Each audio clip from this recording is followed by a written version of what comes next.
Love you. Mira, do we have mail? Do we have mail? We have one piece of mail that is going to be elaborated on in the future, just to be clear, because I have asked for elaboration.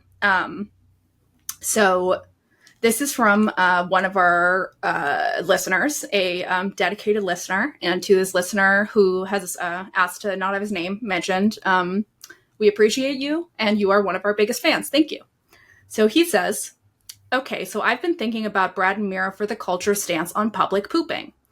While I mostly agree with the thoughts on our current reality's idea of public pooping, I can't help but feel the most positive version of a human society would have public pooping as one of its features. Like, does he mean like out in the open or like in bathrooms? See, this is what I've asked for elaboration on. See, the elaboration that I've asked for, I will say. So I said, we at Brad and Mira for the Culture respect thoughtful commentary from our listeners. Can you elaborate on our stance? What sort of public pooping would exist in this positive version of society that you posit? And why would it be a feature? So stay tuned next episode for his response. Yeah, I mean, I think that it's like, how Western culture especially often gets criticized for sort of hiding death and like pretending that death doesn't exist. It's possible, I guess, that you could say that we do the same thing with pooping. Like because do other countries make a lot of poop jokes? Because Americans sure do.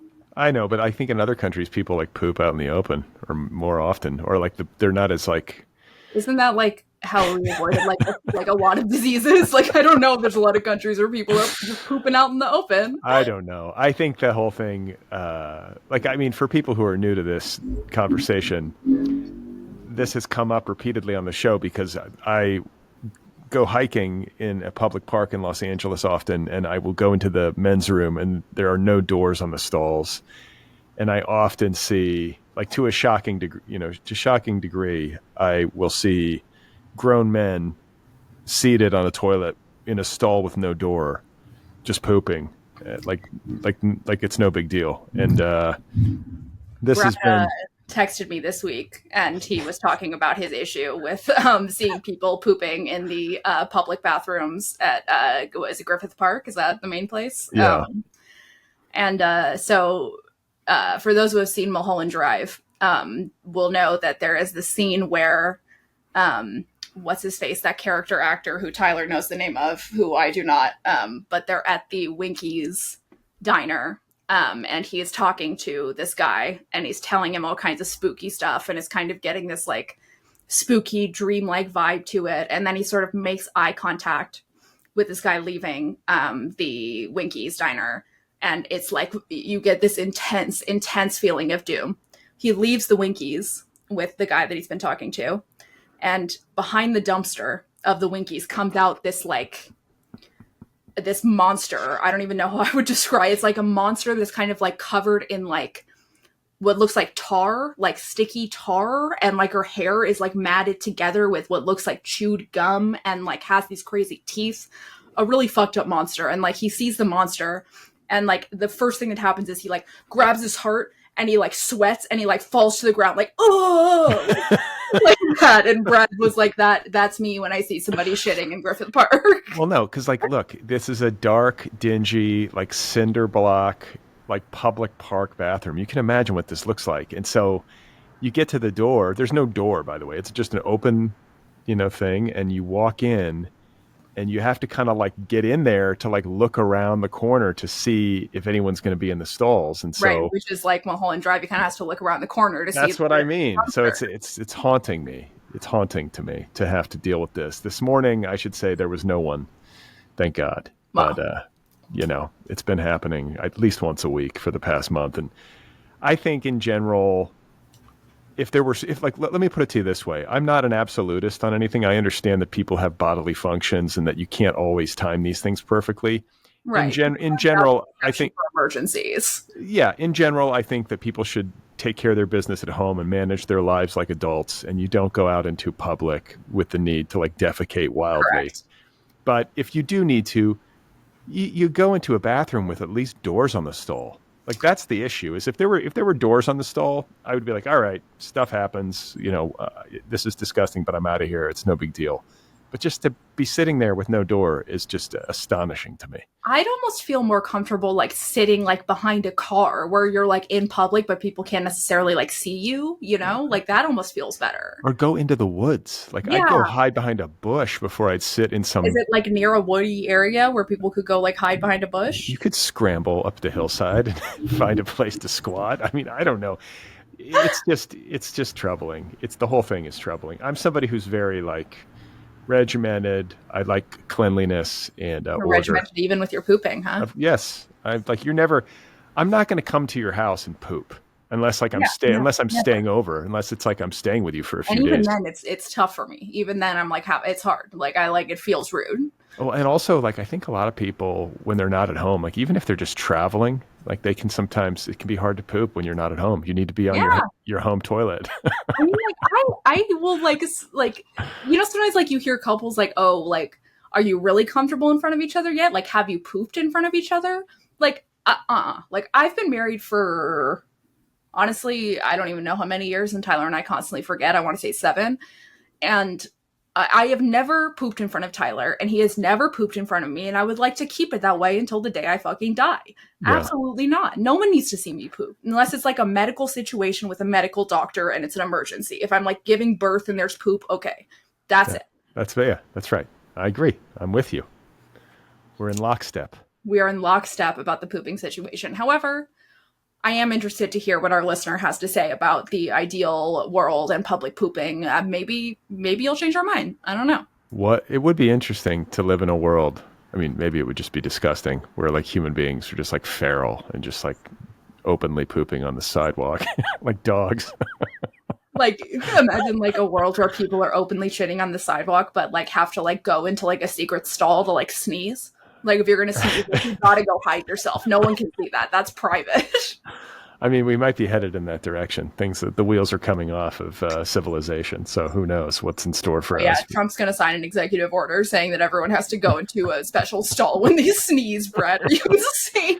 That's what RFK, he believes that it's going to help protect the health of America. And, you think RFK would do something that useful to help protect America? I mean, imagine if everyone had to go into a secret private stall to sneeze during COVID. That probably would have been great for COVID. RFK would never do something like that.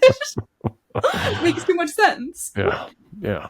So I don't know, but whoever this mysterious anonymous listener is, please write us back and share your further thoughts on this issue, so we can continue for like the 4th consecutive episode to address this matter. Yeah, I think it does need to be like a continuing dialogue with our listeners. So like we do encourage any listeners to send in just like any thoughts, any questions, any public pooping specifically related issues that you might have, stories. Please send them in. Yeah, we want to be the repository. Speaking of RFK Jr., I'm sure that you did not watch his Senate confirmation hearing because you do not pay attention to politics anymore. But during that, Caroline Kennedy testified and said that he would have parties in college where he would put baby chicks, small mice, little birds, small animals into a blender to feed his hawks. Yeah. Okay. That tracks. Like, you know what I'm saying? Like, yeah. Okay. I'm not surprised. And like thinking about it, I mean, there's like obviously like 50 different layers of how fucked up that is. But you don't have to blend a hawk's food. It's a fucking hawk. You just hand it a fucking any animal and it'll eat it. The blending was unnecessary. It's like a smoothie for your hawk. The hawk doesn't even want that. The hawk wants the whole animal.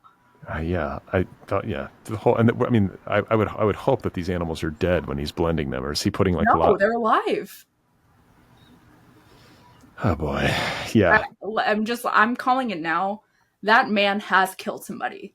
I've read a lot about the psychology of murderers and crazy people. Nobody tortures small animals without murdering human beings. It just doesn't work like that. It's so weird. You don't just stop there. It's like there's just like a completely bizarro quality to all of these people. They're all so fucking weird. They really are. That was the right adjective. Yeah, weird. The Kennedys are fucked up. The Kennedys, something's really fucked up in their genes that makes them like all fucked up in their own special little ways that kind of overlaps, but is like different and crazier for each Kennedy. I mean, you ever like look at like Jack Schlossberg online? He's like JFK's grandson. Yeah, he's like, but he's kind of a ham. He's like a Yeah, goofy. he's funny. I like him. He's like the goofy Kennedy. Real. Yeah, he's like got like the big Edie, little Edie Beale genes and less of the Kennedy genes. Like he's out here just being like insane and he can't stop himself. And I like that brand of Kennedy, who's like insane in a not detrimental manner. Like fully fluent in social media. Like he's got like the whole like talking to the phone thing, like where you just film yourself. Like that's the thing. Yeah, he does. But he also like weirdly like types like a boomer in a way that kind of feels like intentional, but is also like hard to like he'll like do that thing that boomers do where they do like 2 dots as if to be like ... and then start a new sentence because they like push the spacebar too many times, or they push the spacebar and then added a period to it. Like he'll do that on purpose in his tweets. It's very advanced. Like a little like boomer humor. Is that yeah, what you call something like that. But it's like it's not something that anyone else does. Like I don't know why he does it, but it's very funny. Yeah, I don't know. I like, why don't we get, he's a good Kennedy. Let's get him out there. Put him on the stump. That's what people are saying, but he's also completely fucking insane. Like he's not insane the way that RFK Jr. is. And in fact, he like called on his family to talk about how RFK Jr. is like terrible. And that's like part of why Carolyn Kennedy spoke at the congressional hearing. But he's like, he spends all day like just posting. Like his latest thing has been posting about how JD Vance's wife is so hot and she's the hottest woman in the world and she's hotter than Jackie O, his grandma, and like will always be hotter than Jackie O, his grandma. And like it's so funny, but it's the kind of bit that like nobody understands and they all think that he's being genuine about it, even though he's clearly not. So president, I don't know. We'll see. Yeah, JFK Jr. was the one. He was our golden boy. He would be president right now or he would just be finishing. Yeah, somewhere in the good timeline, they have JFK Jr. and RFK Jr. died, but in this timeline, we get the opposite. Yeah. I mean, and what does it take for your own family to basically come out and be like, he's fucking crazy? Like, you know what I'm saying? Like, they said predator. That was the word that Carolyn used. He's a predator. Like, he has to have done things worse than what she fucking said up there. Like, that's like bad. And yeah, for Kennedy to come out against one of their own, that's like, you're not allowed to do that. That's crazy. Yeah. It's also sad, like this family. But, I mean, it's the country. She's trying to do what's right for the country, I guess. And he's clearly a mess. But I mean, if I was a Kennedy, I would be fucking coming out and being like, fuck this guy over and over again, which is what Jack Schlossberg has been doing for a really, really long time. Just being like, he's fucking insane. Can you guys see it? I've known him since I was little. He's always been fucking insane. Yeah. What did Uncle Bobby do to little Jackie? Like murdered kittens in front of him, probably. Hey, little Jackie, come here. We're going to make some food for my hawk. We're going to make a smoothie. Give me your little pet bunny, Jack. Oh, yeah, your hamster? We're going to feed it the smoothie. Come here. give me, what's your hamster's name, Jackie? What's his name? I'll bet that, like, RFK Jr., like, notoriously probably is not allowed around any Kennedy children. I'll bet there was like 1 or 2 times that like he was allowed around the kids and then something happened and they were like, nah, never again. Yeah, I want to know the real shit. I want to know like I want to know the really dark shit. Because like the stuff that Carolyn Kennedy was mentioning was really dark, but that was just what she was willing to mention in front of Congress. Like I'm sure there are still things that as a Kennedy you're keeping to yourself. Maybe it's like the ace in her hand. She's going to play it later. Like once they get closer to confirmation, she'll drop a news story. Well, Brad, you are out of the loop because he is already confirmed. Oh, he is? Mm-hmm. Jesus. No going back. America. Fucking hell. So, what else is going on? I guess it's the Grammys week. We have to talk about the Grammys. So, Grammys was like really one of the main things that happened this week. Unlike the last award, I guess the Emmys, I didn't watch the Emmys. The Grammys are one that I watch every year and that they're one of my favorite award shows, I think, just because they have like performances and like it's just like more fun than a lot of other award shows because it's like music, like, and like there's, I don't know, I like that in the Oscars basically. So I watched it. Let's see. the highlights. Brad has written down 2 highlights here that say Beyonce wins, Bob Weir meets Taylor Swift. Those are Brad's highlights of the Grammys. That's it. Bob Weir being a former member of the Grateful Dead, for those who don't know. There is a picture of Bob Weir and Taylor Swift. Brad has asked me to draw it, which I'll do that today, and I'll send it to you, Brad. Yeah, I feel like it was the meeting of our two worlds. Like Bob Weir, who is a hero of mine, meeting Mira's hero Taylor Swift. It's it crosses a generational divide. That's true. I was moved by the photo. Do you think they gossiped about John Mayer? That was the joke, because Taylor once dated John Mayer. John Mayer is now bandmates with Bob Weir in Dead and Company. I don't know what they would have talked about. Most likely, because Bob Weir has daughters, I would bet that Bob Weir's like, my daughters are fans of yours, and that sort of shit. But and I don't know. He was probably like, man, John Mayer's got a weird fucking smell. Has he always had that smell? What's up with that, Taylor? Was that like when you were dating him? Did he smell like that? So Mira and I have talked about this because Mira got hit on by John Mayer years ago at a party, and she claims that he smelled very strange. He smelled so strange and bad that I was very, very down for John Mayer. He didn't have to do much and I would have gone home with him, but the smell was too strong and I literally couldn't. I think it's my guess is that it's like the oils. It's like, instead of using deodorant, he used like natural oils or something. But it was it wasn't patchouli. It was like a natural oil that was it was like a mixture of oils that was some horrific concoction that was meant to mask his BO, but really just kind of added to it. It smelled like sandalwood and a pine forest. Yeah, and lavender and fucking, God knows what else. He was just give me every essential oil. I'm gonna just put it all on my head. Do you think Taylor Swift likes the Grateful Dead? I mean, I would bet if asked in an interview, she would be like, yeah, of course. I love the vibe. I feel like they've done so much for music. And I do think that she is a student of music history. I do think that she could accurately talk about the influence that the Grateful Dead has had on music, but I'm 100% sure she never listens to the Grateful Dead. You don't think she's sitting around listening to an old bootleg from 74? Travis Kelce might. I could see him listening to the Grateful Dead. There's actually, I guess the Grateful Dead doesn't count as acid rock, right? It doesn't count as acid rock. Oh, sure. I mean, I would count it as, if the Grateful Dead is not acid rock, then what is? So there's a Taylor Swift lyric about her breaking up with a guy and then saying now I don't have to pretend to like acid rock. So she doesn't like the Grateful Dead. Yeah, I didn't realize. I feel like that's common for women to be like, oh my God, this guy who likes acid rock. Oh yeah. That's kind of it's my wife's plight.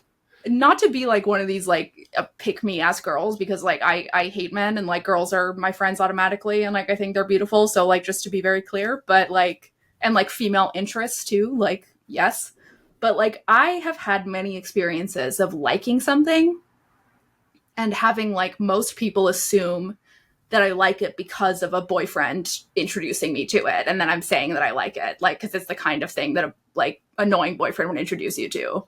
The Grateful Dead, although I never say that one, but David Lynch, for example. I have literally had it be me talking about liking David Lynch and then someone turning to the guy that I'm with and being like, oh, so when did you guys first watch David Lynch? And me having to be like, fuck you, I saw Eraserhead when I was 10 and it scared the shit out of me.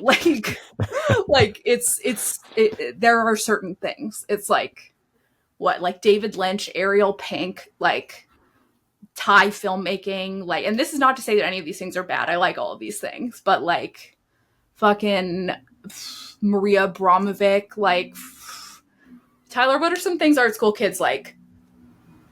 Art school kids? Yeah, something that an annoying boyfriend would introduce you to. I don't know, underground comics? Yeah, underground comics, a Daniel Clowes comic. That's a very art school thing. Another thing that I love. Grateful Dead is core that though. That's the Dave Matthews Band Grateful Dead is the center of all of these things. It's the center of that universe. I don't think you can lump the Grateful Dead together with Dave Matthews. It's not the same. Well, you can in this universe of things that men recommend to you. They're right next to each other. See, what's interesting to me is because I went to college in Boulder and lived in Boulder for 8 years when I was a young adult. In a place like all the women that I was around loved that music, like authentically loved all that music. It was just, that was the thing there. So, I go on to like live in Los Angeles or to meet other people in other places, and you start to realize that like, no, most women can't stand the Grateful Dead. And also, like, in college, if like all of the guys are into a band, men aren't smart enough to be like, oh, all the girls like this thing, I should like go to this thing and then I'll be around all the girls. Like, no man's gonna be like, I should go to like a fucking, I don't know what the equivalent would be from when you were younger, but like no man is going to like an all-girl event to be around the girls. But women will do that in college. Like, oh, like all the cute boys are going to a Grateful Dead show. Even if I don't like the Grateful Dead, I'll go there. Or a lot of girls might have just liked Dave Matthews Band. Oh, a lot of girls like Dave Matthews. I mean, that's different. Or they liked him, right? I don't know if they liked the music, but maybe they liked him, or both. Or both. Like the Dead is not quite as like sexually appealing. Although drugs, there's a lot of drugs, and girls like drugs. That's appealing. Yeah, that's the thing. And once you do drugs, that's the whole thing. I try to explain. Like once you drop acid at a Grateful Dead show and you lock into like the group mind or whatever in the music, then you like it. Then you're like, oh, I get it now. Right, so gender out the door. It's like you're gonna love it no matter what. Yeah, it's just like, and like the old joke though is like maybe that would be the case if like you were listening to literally anything.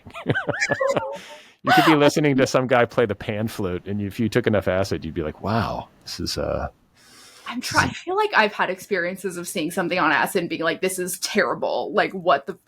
Okay, here's a good one. One time I was at the Santa Monica Pier, and they, before the fires, very sad, on the Santa Monica Pier, they did these summer, like, concert series where it was, like, every Saturday there was a concert on the pier, and I saw Patti Smith play on the pier, and I was like... My friends and I all dropped acid. We were so excited. We love Patti Smith. We were like, hell yeah, this is going to be great. And we show up there and it was like fun. We were having a good time. And then Patti Smith has a song that is called Woman is the N-Word of the World. Oh, right. And it has her go N-word, N-word, N-word, N-word, N-word, just repeatedly like that. And we were peaking on LSD, looking all around us, seeing all of these white people say the hard R N-word over and over again, synchronized. And we were like, oh my God, we have to go. We have to get out of here right now. I can't do this. It was so scary. There's going to be a new civil war. I was like, this isn't normal. This isn't normal. We gotta go. Oh my God. Yeah. Yeah. It can go sideways. It can go sideways in a big crowd. Yeah, it can go sideways in a big crowd for sure. But I also have had some of my best drug experiences in a big crowd. So yeah. Yeah. I mean, it can work. When it works, it works. When it works, it works. When it doesn't work, you flee. God, imagine being in the crowd at the Grammys on acid, like they're like going to you for like reaction, like B footage or whatever during a show, and you're just like, your pupils are gigantic and you're terrified. You're just sitting at this table with like celebrities, like, oh my God, oh fuck. Well, when Trey Parker and Matt Stone got nominated for South Park. For what did they get? They got nominated for a song for like the South Park movie, like Dear. Oh, I thought it was a Tony for Avenue Q. Oh, maybe it was the South Park movie. Was it Blame Canada? Yeah, they got nominated for Best Song, and so they go to the Oscars, but they dressed in drag, and they were both on acid. I remember them dressing in drag, but then I remember years later them revealing the acid thing, and me sort of going from feeling like these guys are kind of annoying, whatever, to being like, that's really funny, actually. Like, that's kind of funny. I was actually thinking, believe it or not, I was thinking about this very thing just like yesterday. Weird. Yeah. And I was thinking about it, and maybe it was because I had seen the Grammys or something, but I was like, that's so funny and so perfect. And like, it's like maybe the most logical way to go to one of those award shows. I mean, it really does feel like you see like Taylor Swift at the Grammys, she's standing up and dancing or whatever and just treating it like a party, which I totally understand. Also, if you're that famous, that's kind of how you have fun. But like what Trey Parker and Matt Stone did is like how you have fun as somebody who's not as famous as Taylor Swift, who's like just gotten into this.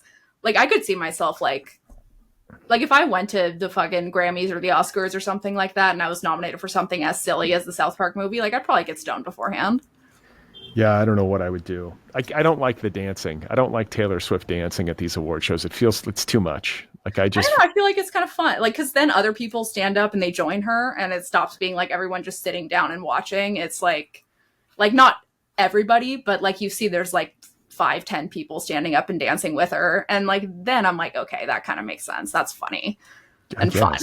I guess. I guess like I'm not going to criminalize dancing, but it just makes me uncomfortable to watch it. It is uncomfortable. It's very uncomfortable for sure to like look at it because she's also just so tall that like even if other people are standing up, she's towering over them. And then with everyone sitting down, it's just like everyone sitting down. Taylor Swift, like she's so huge. She's 6 feet tall. Maybe like 5'11", but she's close. And then when she wears heels, she's like, you know, gigantic. She's tall. And like, I mean, I can see like being Taylor Swift if you've been famous for that long and you're so used to having to like, you know, sit and just like do nothing at award shows, which like award shows can be really, really, really boring is what I understand. Like from like sitting through them is really boring. And so I could see like after a while just being like, fuck it. Like I'm going to treat this like a concert and just have fun because then get drunk and dance because like otherwise it's going to be so boring. And like I've been doing this my whole life. I've been getting showered with awards my whole life. I'm just going to She didn't win a single award this time, which is interesting. I wouldn't think that she would show up. I don't think she knew, right? It's all held under lock and key. That's bullshit. They know. They know? They always know. They know. They always know. I think that like for best new artist, they probably don't know. And like, but like the major categories with major musicians, like they know. And like, you know, they know because like. I don't think Beyonce knew. Beyonce won best album. I felt like that was authentic surprise. Why was Taylor Swift presenting best country album and not one of the bigger categories? It's because she knew Beyonce was going to win. What is it? What is it called? Price Waterhouse Cooper? Don't they have like an independent company manage the security of the ballots or whatever so that nobody knows? Or is it all bullshit? Is Price Waterhouse Cooper the Mad Men ad agency? Maybe. I don't know. But I feel like they always say like at the Oscars, they're like. That's what they always say. It's like they have that fucking suitcase that's got the chain to the guy or whatever the fuck.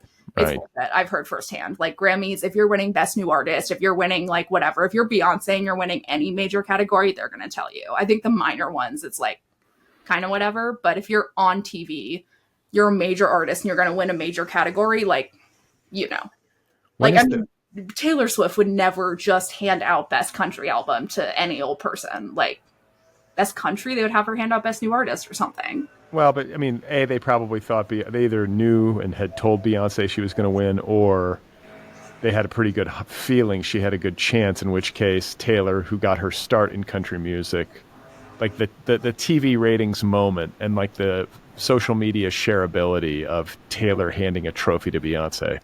Right, but that's the thing, is there's no shareability in her handing a trophy to, like, I can't even name another country artist. Fucking I don't fucking know. Travis Tritt. Is that a real person, Travis Tritt, or are you just making that up? I don't know. I can't do like pop country music. I can do the old school country, but I can't also, like country. I feel like it kind of risks like a potential like Republican. She could be handing it to like somebody who's like actually conservative, and like that would be a really bad look. And like her shit is so like tight. She knew Beyonce was going to win that, like for sure. You think she was jealous? I mean, she doesn't have a country album. No, but I mean, like when Beyonce won Best Album of the Year, it was Taylor like. She didn't win. Oh, did she win Album of the Year? Yeah. She might have. Yeah, she did. For the first time. It was like the big thing because they've always denied Beyonce Best Album. Yeah, deep down, I do think that Taylor was probably pissed because I think Taylor is like a deeply competitive person, and like it's almost endearing the way that she like she can't hide it. You know, it's like somebody else gets to number one in the charts, and then she'll be like, "Oh, I just came out with like 3 different versions of this song to just get the listens up so that she'll be at the top of the chart." Like, so she's like deeply competitive. Her and Beyonce are also like friends. Are they? I mean, they're always seen getting lunch together and shit, but you know, who knows? They get lunch together? Yeah. They've known for, fuck if I know. I don't know, lots of places. They go out, they get like In-N-Out Burger together? And yeah, they get In-N-Out Burger together. Those 2 women who look like that eat In-N-Out Burger. That's right. But like, you remember like when Kanye was like, "I'm gonna let you finish, Taylor." Like later on that night, Beyonce won an album and gave her time to Taylor to talk because Kanye had interrupted her and not let her speak. And like, they've been friends ever since then. And like, I get that they're competitors in the sense that they're both sort of like vying for like number one pop star of the world or whatever. But like, The music isn't really like the That's same. what I'm saying. The music is like totally different. Beyonce is a dancer, like Taylor is not. Like there's Which is why it's so beneficial for both of them to be friends, because then there's like a crossover. The Bayhive and Swifties are not fighting each other. Suddenly they're like, oh, look, Beyonce and Taylor Swift are friends. We're all going to buy every album and then everyone's going to make money. It's like, it's synergy. what I kind of want to see the Bayhive and the Swifties go at it. I would love I think it. it's actually the Beehive. That was my bad. The Beehive. But could you no, imagine just if there was like true animosity? You know what? I say this with confidence, not just because I'm a Taylor Swift fan.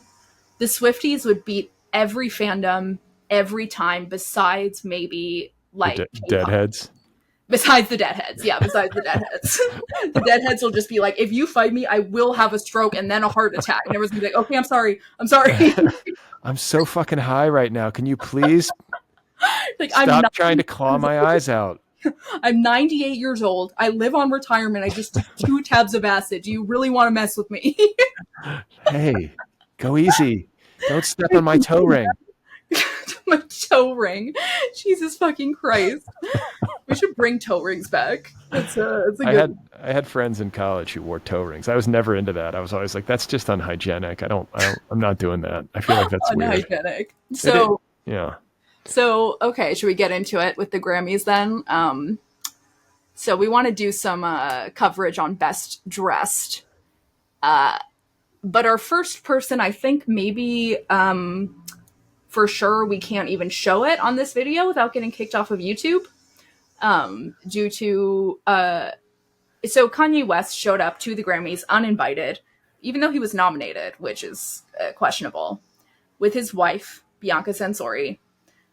She showed up in a fur coat with heels on, took the fur coat off, nude, nothing, completely nude, no clothes on, not like a pillow covering her up or like any of the weird, no gloves, like weird shit that Kanye does, nude. No dress, like not like a see-through dress, but just fully nude. Fully nude. All right. Just completely nude, and she looked great. But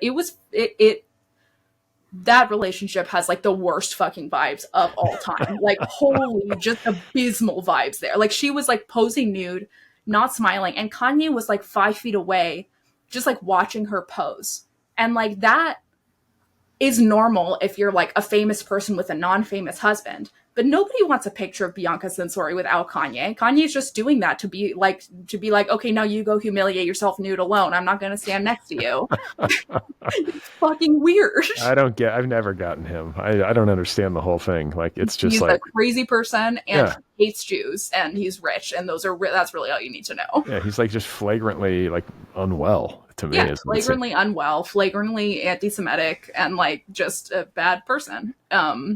But he did get kicked out. Hilariously, he got kicked out like moments before Taylor Swift arrived, like literal moments. And they said it was because he was not invited, but I wouldn't be surprised if it was just like, Taylor's arriving now, get him out. And they were like, okay. You think she did that? She was like, please have him removed from the premises. I do think that there's a reason why they let him stay and walk the red carpet before kicking him out. Because if he's not invited, they would just kick him out at the entrance. They let him go in and walk the red carpet.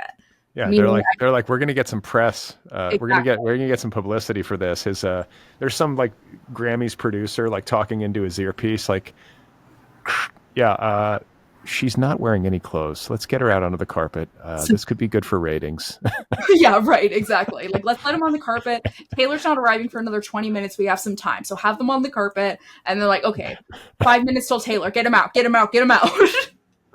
Please do not ask Kanye about the Jews on the red carpet. Please do not say the word Jews. Our banned words, just to go over them again. Jews, Israel, Trump, Biden, like, I don't know, the name Schwartz, like Kardashian. You have a big nose, get out. Like, what a mess.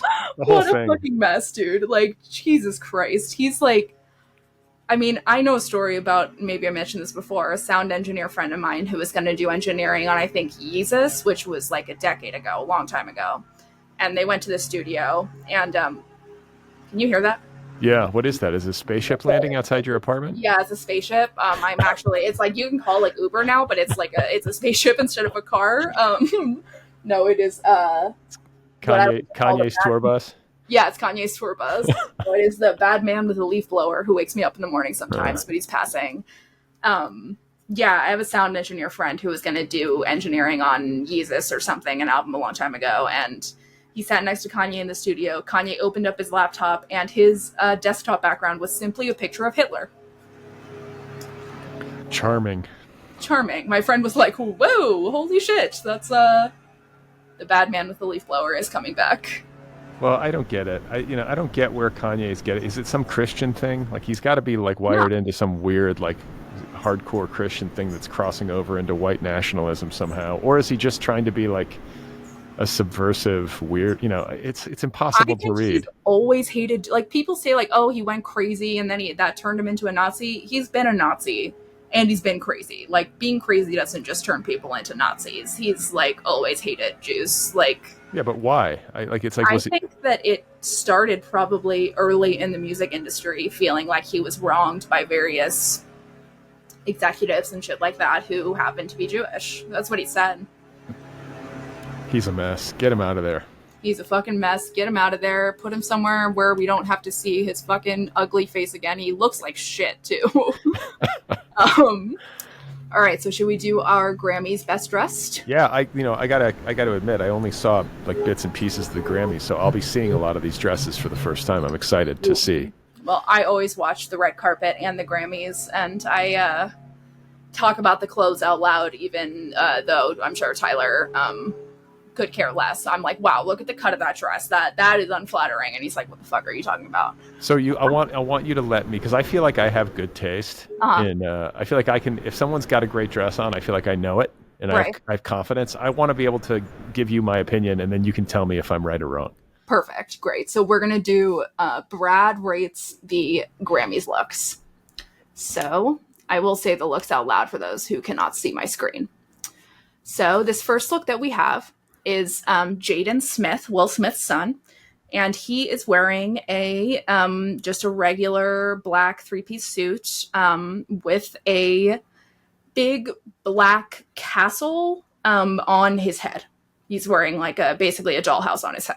It's like made out of foam. It's like, yeah, made out of foam or something like that, and there's like a little hole for his face. He seems to be standing like at attention. There's something kind of like robotic and formalized about his standing posture. Yeah, he kind of like, he's like doing two fists and his arms are like a couple inches out of his body. He kind of looks like when you're like picking a character in like The Sims and they're like standing funny and kind of like moving a little from side to side. He's like standing like an NPC.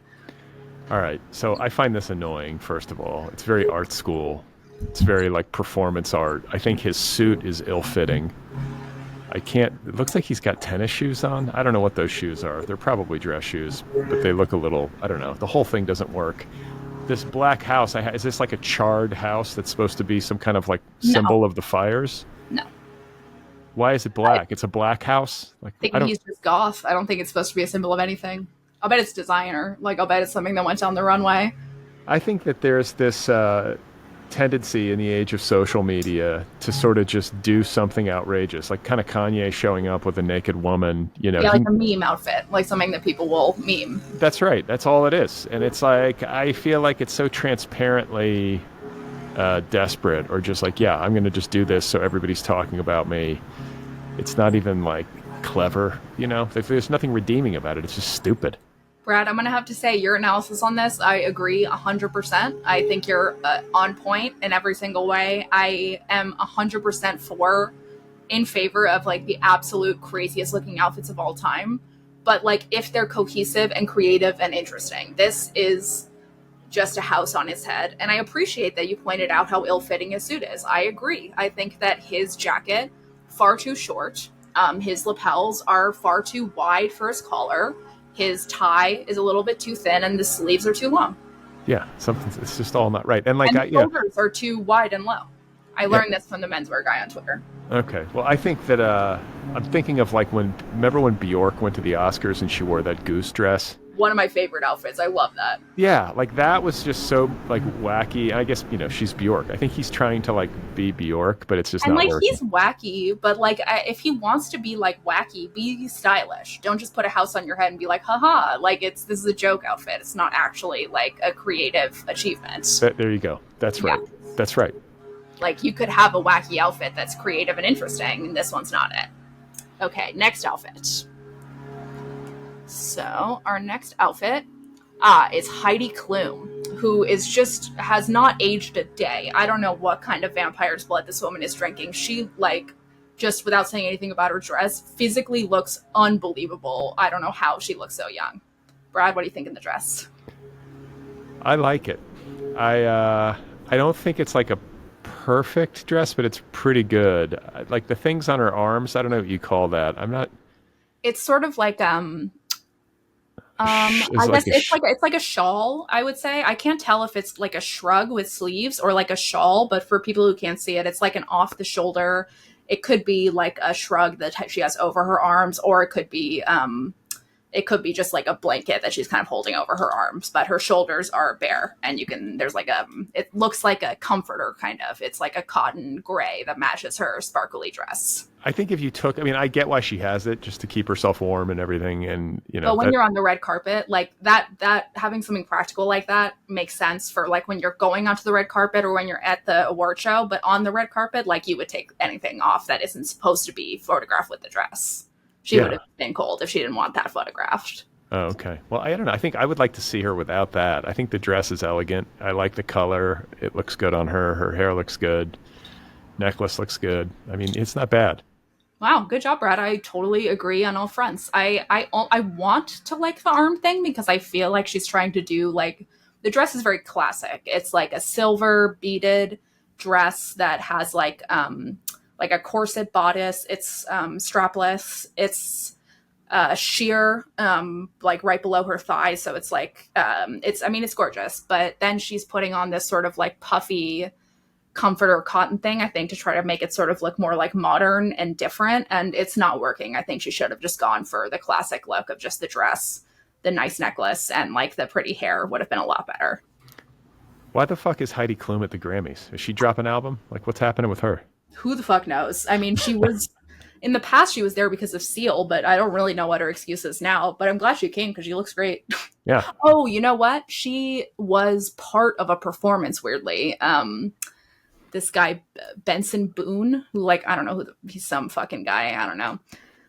Some one hit dude. He, like, part of his performance was, like, getting out of his, like, seat at the Grammys. And then Heidi Klum and I can't even remember who the other person was. Nikki Glazer. They, like, tore his suit off to reveal, like, a sparkly undersuit thing. So maybe that's why she was there. Okay. Well, I mean, that like at least gives her some reason. Yeah, something. Like, a little bit. So good dress, Heidi. Good dress, Heidi. Good job. So the next one that we have is Cynthia Erivo, who is, let's see. So she's wearing kind of, how would I describe this? It's like a silver mock turtleneck that is cropped and has like a upside down V underneath like her bust. And then it's worn with a very, very deep V, long sleeved blue maxi dress. It's like so deep V that it like goes to her belly button.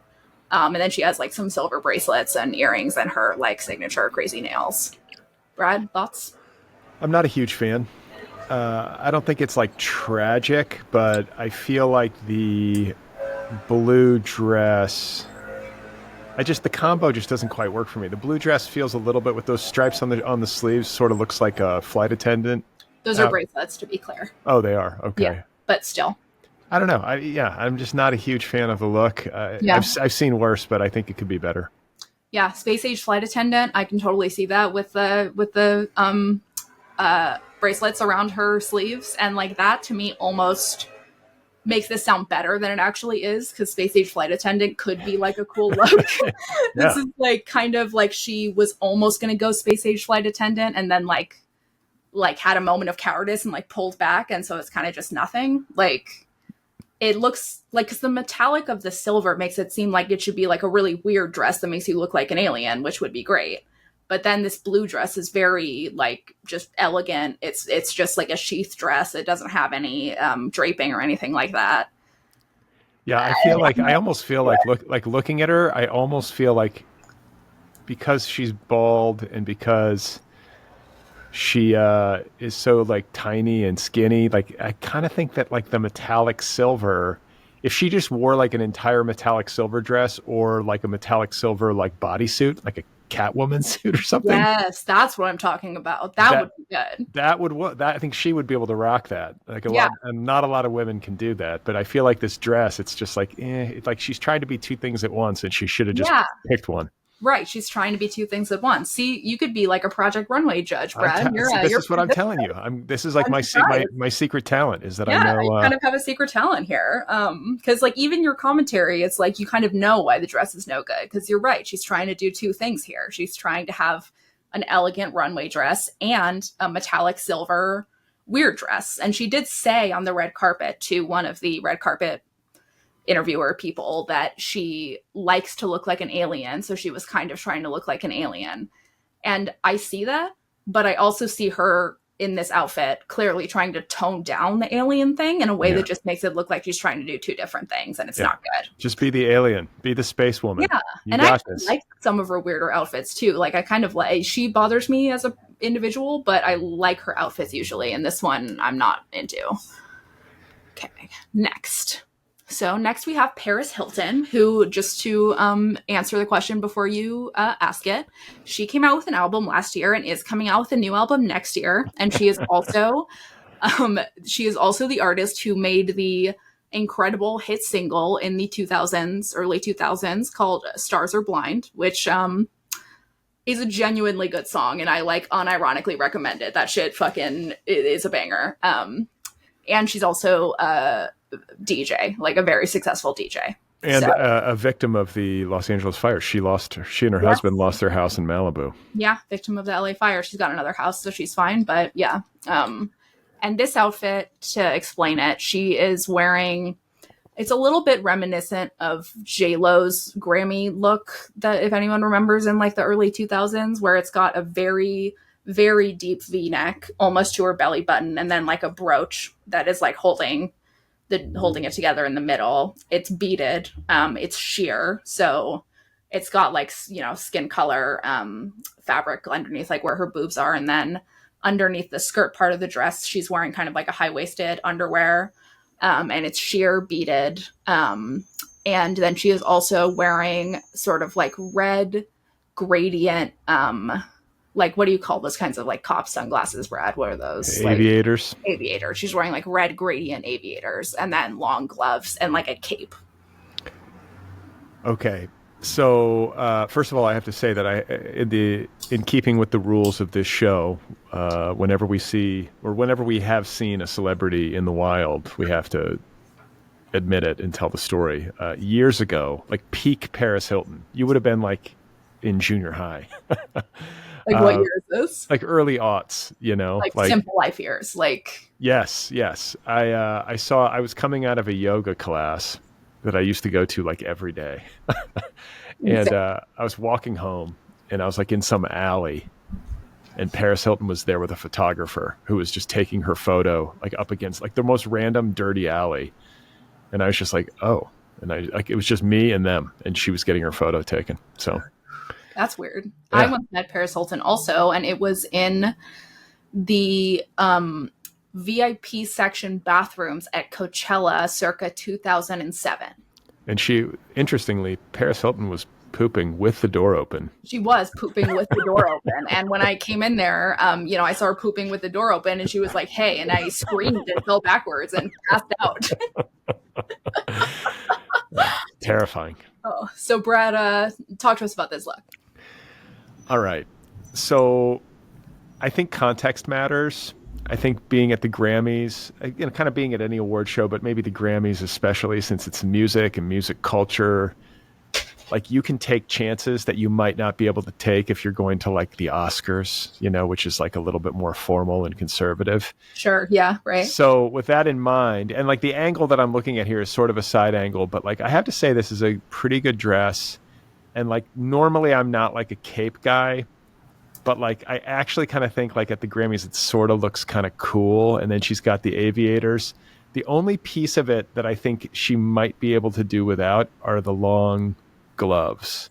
Yeah, interesting. I think that if she took those off, it might, but I don't know. I'd have to see it both ways. But like the long gloves, these are gloves that go all the way up to her, like past her elbows, and they've got like they're sort of rhinestoned also, like to match the dress. But I mean, I think like this is a good Grammys dress for Paris Hilton. It's like appropriate to the party kind of thing with the sunglasses. I think it looks like it fits the moment. I think she looks good in it. Yeah, I would pretty much agree. Like the cape, if anyone's not looking at it, the cape is like a silk chiffon, so it's not like a superhero cape or anything, and it doesn't go around her neck. It's just attached to the back of her dress. I would disagree about capes. I love a cape. I think a cape can be very elegant, very Audrey Hepburn 50s style. I think it can be, very like, I think this particular, like a silk chiffon cape especially, can be like very elegant. It can kind of be like a scarf or something almost, but it's attached to the dress. Very royal. Though I will say about this outfit, I might agree that the cape it's not taking away, but it's not necessarily adding much either. It just kind of feels like it's there. I think it's like, I think she's kind of going for like a Stevie Nicks look. It's like that kind of vibe. And like, I get that you would try for that sort of vibe at the Grammys. It's a vibe that a stylist would describe as like an elevated Stevie Nicks, which is like so annoying and like makes me want to kill myself. But like, because it's like, Stevie Nicks, she would wear an actual cape, right? She would show up to the Grammys in an actual cape and like 500 necklaces and be wearing something truly weird, but like truly her, and like truly like she'd have those boots. Like she would look good.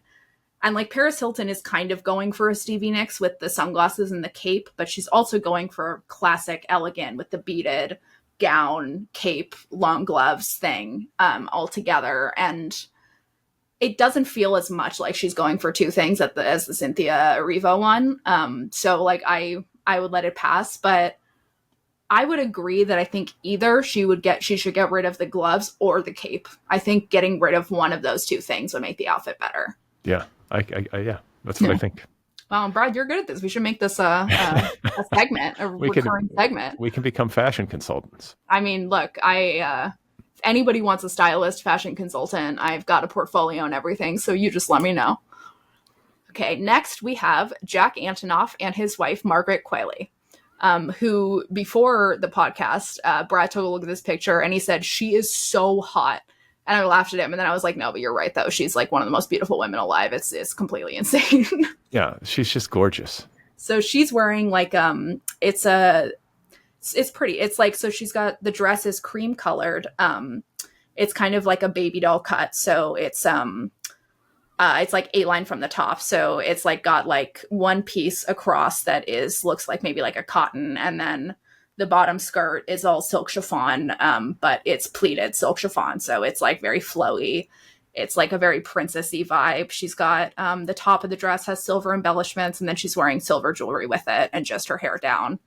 And Jack is wearing just like a regular men's suit, but he's wearing a t-shirt with it, a black suit, white t-shirt, and then it's a double-breasted jacket that he's wearing. All right, so I'll start with Jack. I'm not a huge fan of the t-shirt under the suit as a look. Like not just this one, but just as a look in general. I think his suit fits okay. It's better than the Jaden Smith jacket. Like it fits him good in the shoulders. I can't see how long the coat is. It's hard to see because it's all black. But yeah, it's like black on black, so it's hard to see. But the coat looks like a good length, actually. Yeah, I think it's a good coat. I just think like the white t-shirt, I'm just not a fan of that look. Otherwise, Brad, that is so correct. Men, do not ever wear a regular t-shirt or sneakers with a suit. Don't do it. Unacceptable. And the like the double-breastedness, I guess you can pull that off. Like if he just had like a white shirt and a tie underneath that suit. A double-breasted one's fancier, though. Like the shirt looks especially weird when it's a double-breasted coat, which is like an extra fancy level of coat. Right, exactly. If you're going to wear a t-shirt, just wear like a regular coat. Don't wear the double-breasted. I would have rather he just wore a t-shirt and jeans, honestly. I think it would have looked better.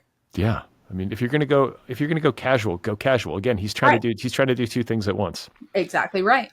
And I would say about Margaret Qualley, I mean, like she could wear anything and look stunning, but like Yeah. I don't think this is a great dress. I think she's worn much better dresses. This dress is white and there's not a ton happening. It's very simple.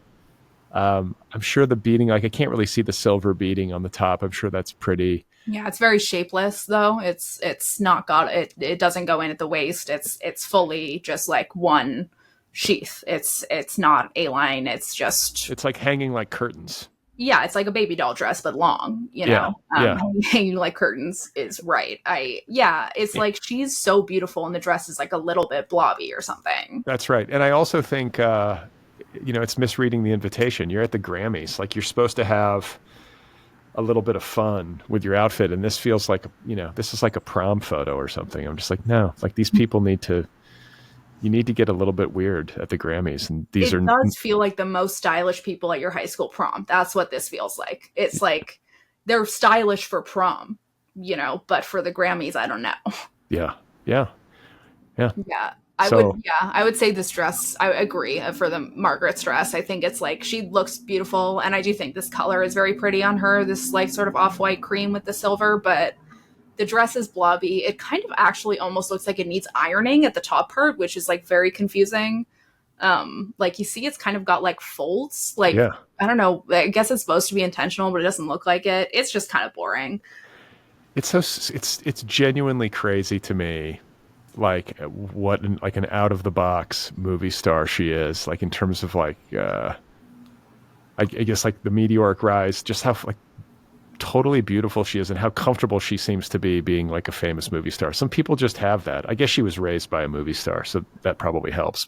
And I guess she was raised by like Andie MacDowell was like a movie star who was kind of like shunned by Hollywood, right? Like she had kind of like people were like thought she wasn't a good actor. Like didn't she like quit acting or something at one point? I don't know. I mean, yeah, who knows? I mean, she definitely moved out of Hollywood in New York. She lived in like Montana. Right. I feel like that specifically must have helped Margaret be like ready for this, like having a mom who like was famous and then sort of chose to like leave fame. Like she obviously was able to like teach Margaret a little bit of both, like like how to be like raised her like a human regular being. Person to a certain degree. Yeah, I mean that's the other thing is that I don't know any of these people, but I like that Andie MacDowell like is letting her hair go gray. And she seems funny. I like her. Yeah, she seems to like not take herself too seriously, and she seems kind. And then Margaret just seems like angelic. She seems like such a nice person. So she does seem like a really nice person, and also like she seems like somebody who got into acting. Like I don't know how to make this not sound pretentious, but like not because it's a family business, but because like it was a craft that she practiced, and it turned out that she had like a natural predilection for it. Like it's clear that like she's like an actor and she loves acting. She doesn't love being famous. She doesn't love like having a social media presence or, being an influencer. Like she wants to like do roles, and she like clearly like puts a lot of effort into like becoming a different person for these roles. Like, and it's like that I think goes a long way in making a famous person not be a nightmare, is like their like actual desire to do the craft versus it being stronger than their desire to be famous. Yeah, I'm just like, I'm incandescently beautiful, and I'm 24, and people, like just you photograph her or you put her on film, and it's just like, yes, okay, it's insane, great, everything's fun now. I mean, yeah, right, exactly, everything's fun now. I mean, I remember seeing her in Once Upon a Time in Hollywood and just not knowing even who she is and being like, holy shit, she is beautiful. Like that is a fucking gorgeous, gorgeous person. Like. Same. That was the first time I'd ever seen her. I was like, who is this? Yeah, who is this? Jack Antonoff really punching above his weight with Margaret here. He is not. I get that he's successful and talented, but like, Jesus Christ. Yeah, I mean, it's just like a case study. And like, guys, if you're out there and you're in high school, learn how to play some instruments. Learn how to do anything really well and be so into it. Honestly, it'll work out for you. Any craft, get really good at it. And like, if you're like an amazing welder, there's going to be so many women who are impressed with your welding abilities. Like, trust. It's not bad advice. So next we have Beyonce, who is wearing. Okay, so it's a pretty much skin tight, floor length dress, and she's wearing also above her elbow gloves, long gloves. It's a beaded, glittery gold dress, sort of a bronzy gold, and then embroidered on it also with beads is that, I don't know what it's called, but the pattern that is on bandanas, Paisley. that paisley, bandana thing is embroidered on the gloves and the dress. And then her hair is blonde, straight, and long, and she looks high as hell. You think she was high? I mean, look at her eyes. No way. If she thinks she's got to give a speech, I mean, unless she's just a cool Let's cat. Just zoom in on her face really quick, because that's a high person. Or she had like some wine or something in the limo. Look at her eyes. She's drinking champagne. I think she's high. There's a picture of her and Taylor Swift at the premiere for the Eras Tour documentary, and it is just clear as day that they had hit the pen before they went in there. Or it's possible that she maybe this photo was taken after the ceremony, or was it before? Because where is she standing? She's just in some room. Backstage. Oh, okay. All right. So you want to hear my thoughts? Yeah. Okay. So I don't love, like, if I just didn't know it was Beyonce and just saw the dress, I'd be like, eh.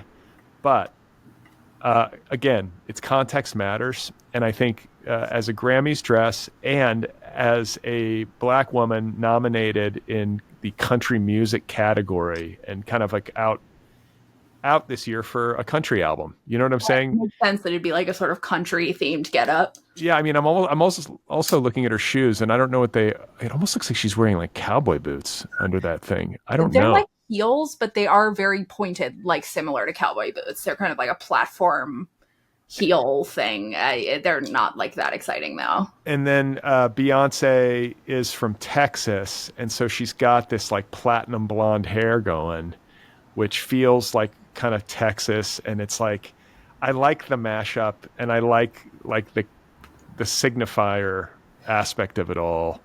Like once again, I'm not 100% sold on like the long gloves. I don't know if the gloves are my favorite, but I'll give her props for like coming out kind of in support of her project and like dressing the part relative to her album. Does that make sense? Yeah, it does. I think that like there's a term, I don't know if you know it, Brad, but people say she understood the assignment. Yeah. She understood the assignment. I feel like she's such a pro. She always understands the assignment. Like when does That's Beyonce? exactly right.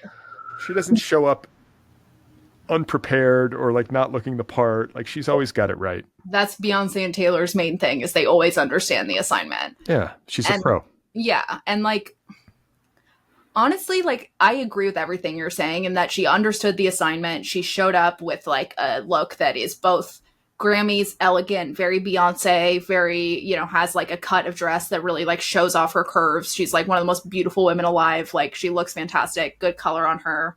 And then it also has this Southern, but also, just like Black culture of like, bandanas and, fucking like the Crips and the Bloods and like all of these different like things that bandanas exist for, like, holding your hair up, whatever. Like it's kind of a mixture of like Black culture and country culture. That's right. That's right. It's cool that she put that on her dress. Unfortunately, I really don't like this dress very much. I find it the cut is a little bit weird.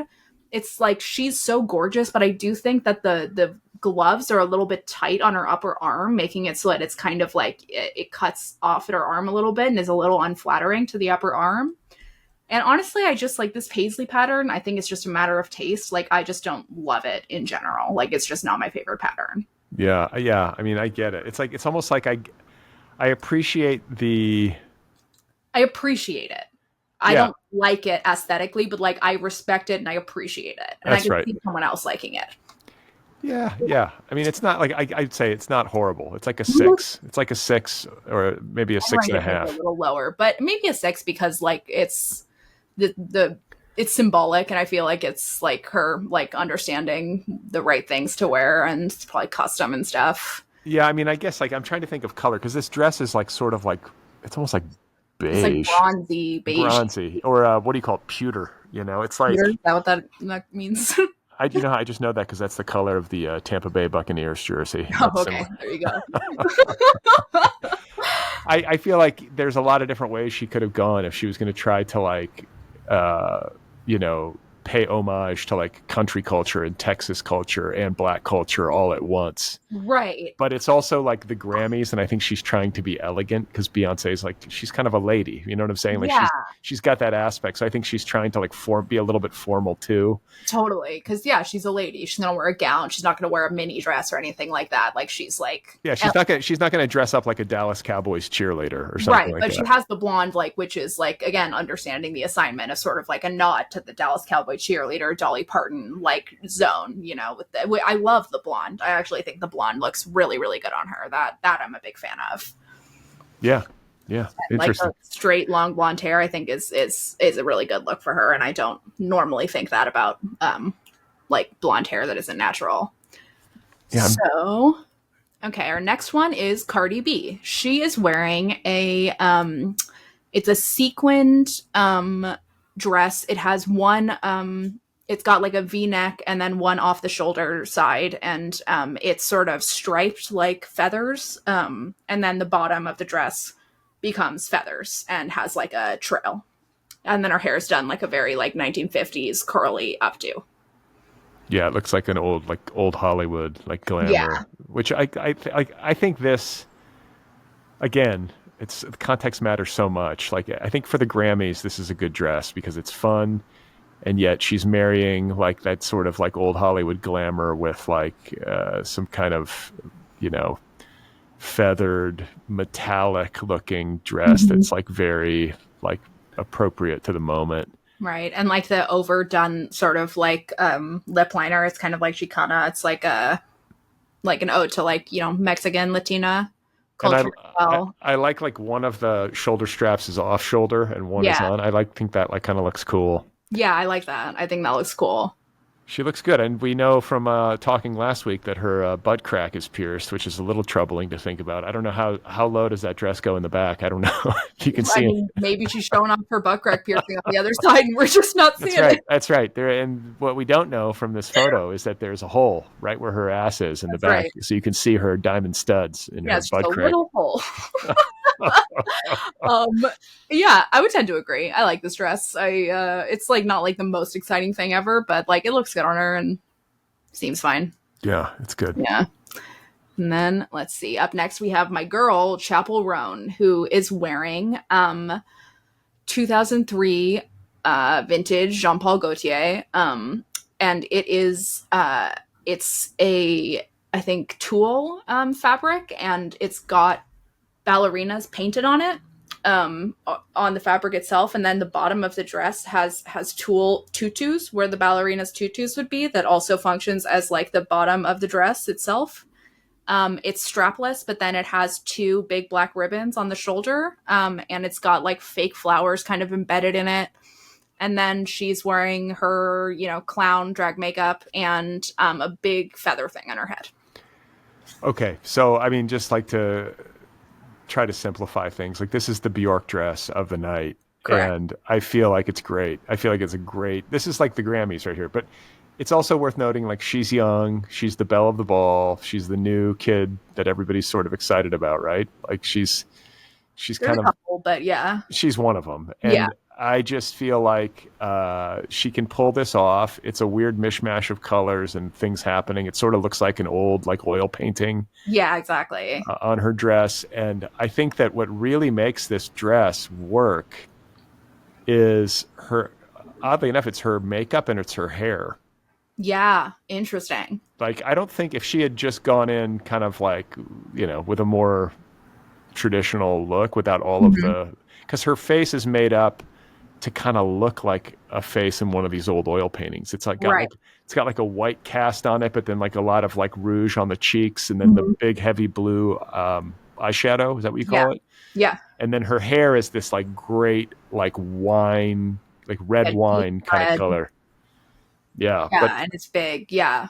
So I don't know. I like it quite a lot. I think this is a great Grammy dress. The only thing that kind of creeps me out is these long nails. What are you doing with these nails? It's just like, I mean, you could look at my nails right now. They're probably a little too long for you too. It's just like, but these are like, I mean, rest assured, these nails are removable to the point where she changed into another outfit when she went inside and had different nails. So they're like stick on for the Grammys. Yeah. So whatever. But she crushed it. I like this dress a lot. So this, it should be noted, is one of like 4 or 5 different outfits that she wore throughout the night. Like she just like comically kept circling between like great outfit after great outfit after great outfit. Much like the VMAs, where at the VMAs she kind of had a theme with her outfits. So it was like she showed up and she was on this like hundreds of years old Persian rug, and she was holding a big sword, and she had like a knight protecting her. And then when she performed, she was dressed like Joan of Arc, basically. So that was kind of like the theme. It was like Joan of Arc themed outfits, and she did the same for this one.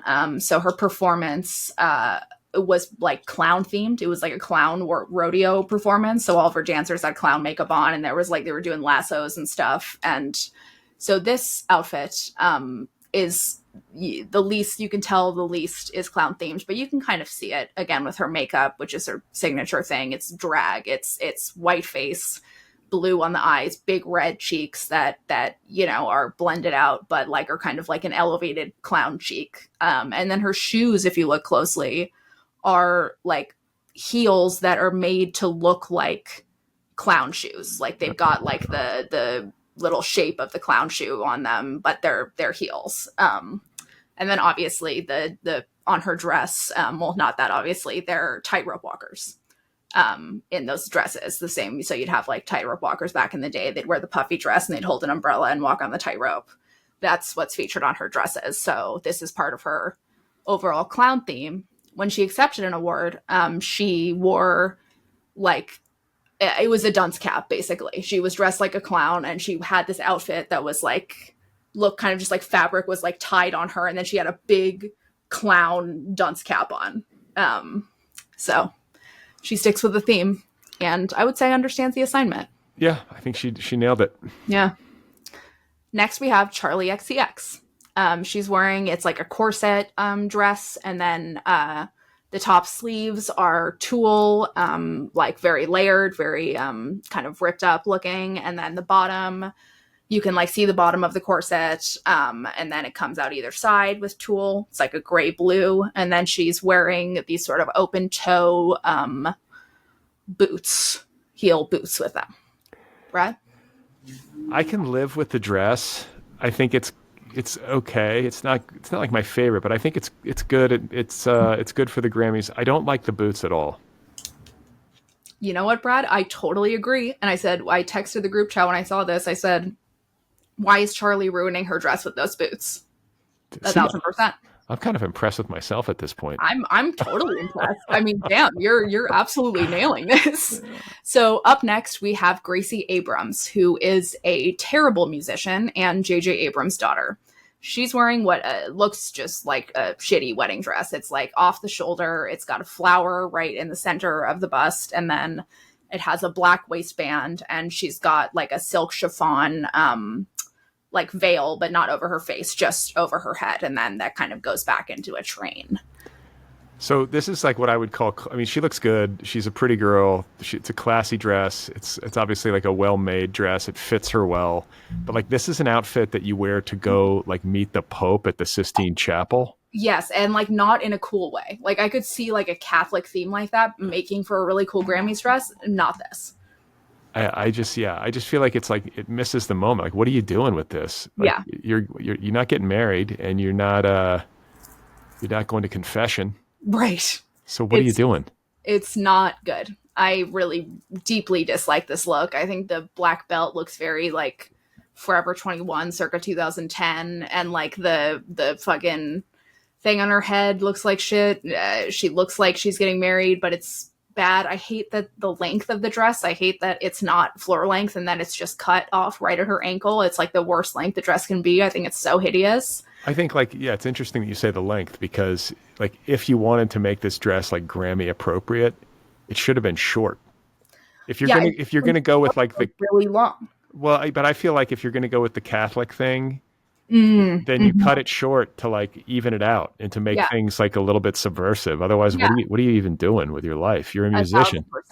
1,000%. And I also think that the head thing with the going into the long train would look way better if it was a mini dress. That'd be like actually interesting. Yeah, exactly.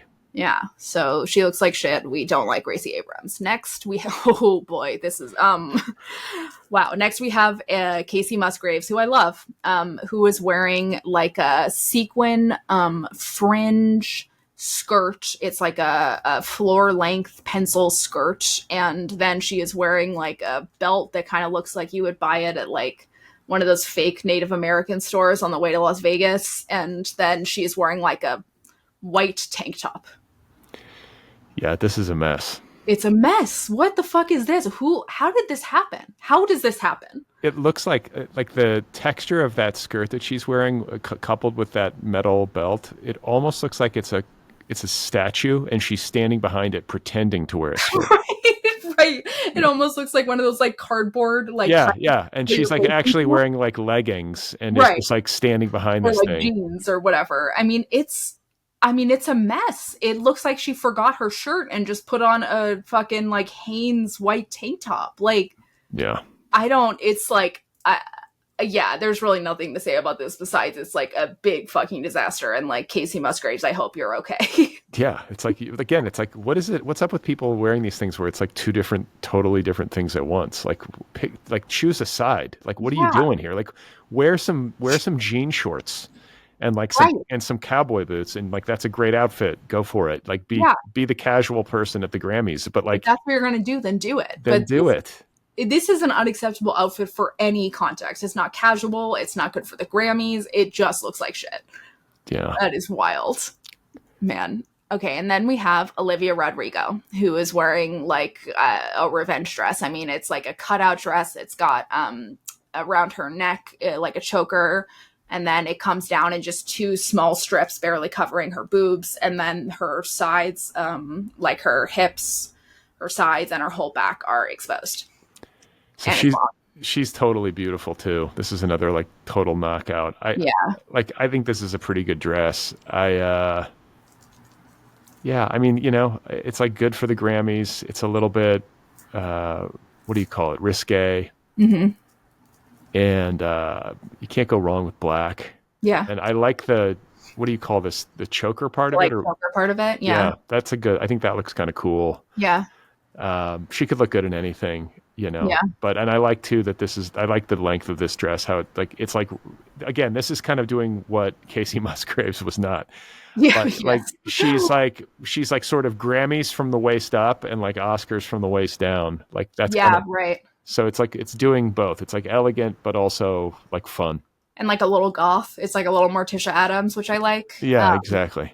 And the red nails. I mean, this is the kind of dress where if you saw it, your stylist brought it to you, even if it's not the most exciting dress, like you would wear it just because you look so hot in it. Like she just like, it just fits her perfectly. It looks like it's made for her. Like, is she getting revenge on somebody? It's like you said, it's a revenge. No, it's just like a term, like for a dress that like Diana, Princess Diana's revenge dress against Charles, where like she had to see Charles for the first time after they divorced, and she wore that super mini dress that like had like no sleeves and was like way sexier than anything she ever worn.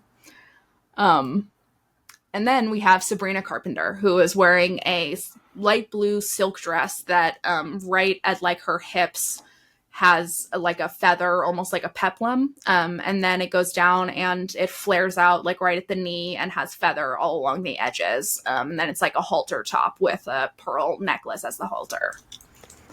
I like it. And I love it. Yeah, I think she looks great. And I think like this is a very elegant dress, but the feathers make it fun. Mm-hmm. It's cut beautifully. She's really tiny, so I would imagine like getting dresses, it's probably harder to fit. Like, it's hard to dress her, for sure.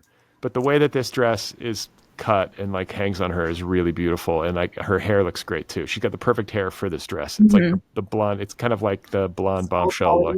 Exactly. And I like the color and the fabric. It looks great.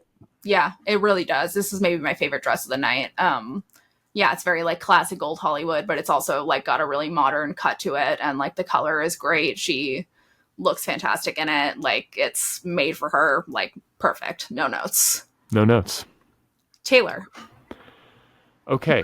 Taylor. She's wearing a mini red sequin one shoulder dress that is a Vivienne Westwood, so it's got the same signature cut as like her Tortured Poets Department dress, but it's mini, and then she has a little like rosary hanging down from her thigh that has the letter T on it. For what? Well, that's the question. Is it for Taylor? Is it for Travis? Is it for Tortured Poets Department? Testosterone. I'll never tell you. Testosterone. Is it for I don't know. So the Tin Man. I mean, could be anything. So I feel like this red dress.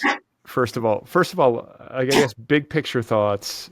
I would say that normally I don't like Taylor Swift's fashion choices at award shows. I think that generally her, like, usually she looks not very good. I totally agree. And that said, and like using that as like a benchmark, this is one of my favorite looks that she's ever had at an award show because she's keeping it simple.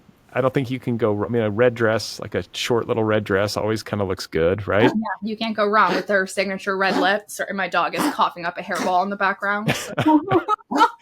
I love it. Your dog loves Taylor, but I think the shoes look good. She's got these like strappy red, simple shoes. And like you said, she's got the makeup to match the dress and it's like got one shoulder strap. I mean, she looks good. I think like hair, simple, classic, curled, regular blonde, like almost kind of an old Hollywood curl, but long. And like you're going to a party and it's like a music party. Like this is a good dress for a party like that. Yeah, I agree. This is like one of, if not my number one favorite thing she's ever worn on the red carpet. My whole group chat was shocked. They were like, Taylor's there and she actually looks good. And I was like, no fucking way. You're fucking lying. And we were like, no, seriously. Like it is shocking how she actually looks good. God does not give with both hands. She's a great songwriter, but her personal style is not the best. And I think she looks fantastic. I think she looks hot as hell. I think that like wearing a red sparkly mini dress, I think you're absolutely right. Exactly right for the Grammys. It's music. Also, like, she's clearly feeling herself lately. Like, she's looking good. She's like in the best shape of her life. She's clearly like feeling hot. She's with Travis Kelce and it comes through in this outfit. She like is feeling confident and looks good. I love the T coming down from her thigh. For those who don't know, there is a lyric in Tortured Poets Department. What if he's written mine on my upper thigh? And so that's the meme that everyone's doing here. It's supposed to be like T, like Travis Kelce. What if he's written mine on my upper thigh and it's a T? It's kind of stupid. I don't know. Love this outfit though. Yeah. Good job, Taylor. Yeah. Good job, Taylor. Also, Chiefs red, I guess. That's the other thing. I mean, it's like appropriate and that's like it's a fortunate color. She looks good in that color. She looks great in red. It's really true. And then we have Janelle Monáe, who is a pop star, and I cannot name a song that she's ever done, but she did some collaborations with Prince. He really liked her. And she's wearing like, it's like trousers and a jacket with shoulder pads. It's like navy blue. She's topless underneath it, and then she's got like a lot of gold jewelry and kind of like a train conductor hat with like gold on it. Yeah. It's all right. It's all right. Yeah. I'm like the jacket, I think it's supposed to fit big. I don't think it's supposed to be like tailored, like super sleek or anything, but no, it's supposed to be oversized. It's okay. She's got no shirt on underneath this blazer, right?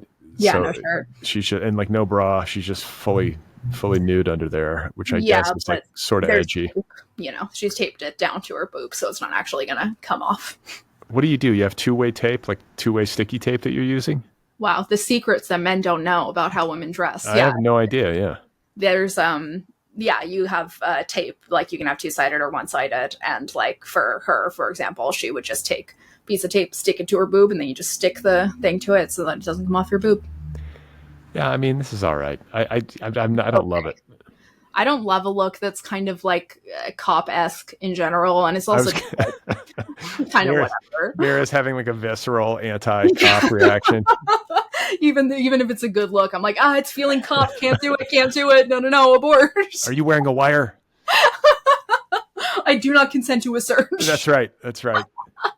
Let's see. Do we have any? Yeah. Okay. Next we have Lady Gaga, who is wearing a black, like very 1940s dress with a super high neckline and a corset. And then it's got like those classic pointed 40 sleeves and a bustle. And it's it's long to the floor. And then she has straight black long hair with like baby bangs.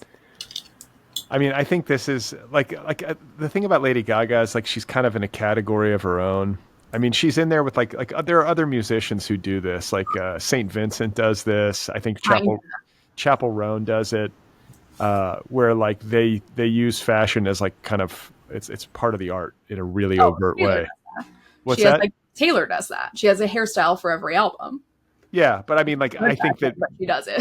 She's maybe more, but Taylor's maybe more conservative in terms of her looks. Like these people are like really outlandish and like kind of like really going for it. And so when I think about Lady Gaga, I feel like she almost never misses because she goes for it so hard. Like whatever she's doing, she commits like 1,000%. And so this outfit where she looks kind of like, what's the mom's name from the Addams Family? Like, Morticia?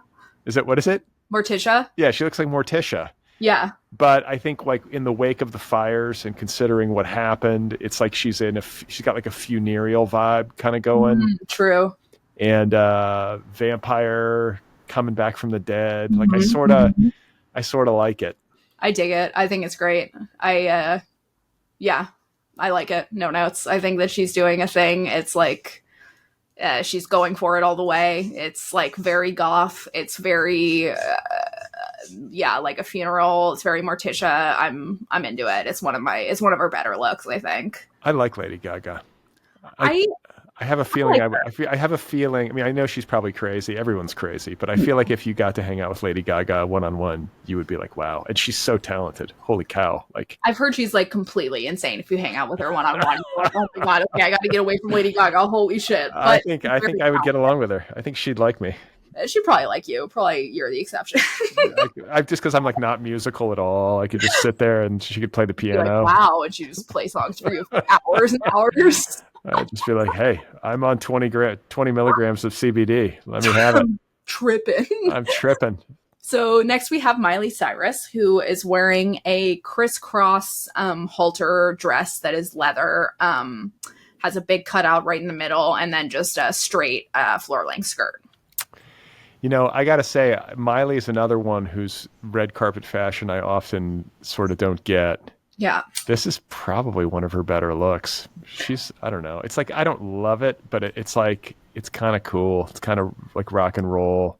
Yeah, here I feel like she's doing a good mixture of two things where it looks like a Grammys gown, but the leather kind of makes it like a little different, edgier. Like it's like the cut is very traditional, but the leather sort of like puts it in a different field, which I like. Yeah, and I like that it goes long, like it goes to the floor.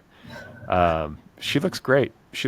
Her hair looks kind of cool. She's got this kind of two-toned, like brown and blonde thing going. Yeah, I like that. And some tattoos. I mean, it's like if this dress doesn't work at the Grammys, like where would it work? I mean, then there's no such thing as a dress that works at the Grammys. This is exactly. I think this is like exactly right for her. And then I think this is our last one. Do you have any idea who this is? No clue. This is Brad Learns right here. This is Brad Learns. Here we go. So this is Troye Sivan. I don't even fucking know. He's like a former child star, I guess, who kind of like graduated to making like club music. Like, so he like toured with Charlie XCX for Brat, for example. He's like a really good dancer. He like is kind of like a cocaine twink. I don't know. So he's wearing a suit that looks like it's like maybe like purple lame. It's like kind of got like that, like, you know, different colors and different lights kind of thing. It's kind of like a dark purple or light purple depending on the light. The jacket is the same material, and then he's wearing looks like maybe like a sheer chiffon shirt underneath that's also purple, and like a button down, and then he's wearing like a 2000 style like thin purple scarf with like a brooch on it. Yeah, this is a mess. It's a fucking mess, dude. I don't get the thing on his throat, like this sash or whatever he's wearing. I think that the collar of his shirt looks like it's fucked up. Yeah. I don't think that the sheer shirt under the suit looks right. I don't think the coloring on this suit looks right. I don't even think the coat really fits perfectly. Yeah. The sleeves look a little long and it's a little boxy.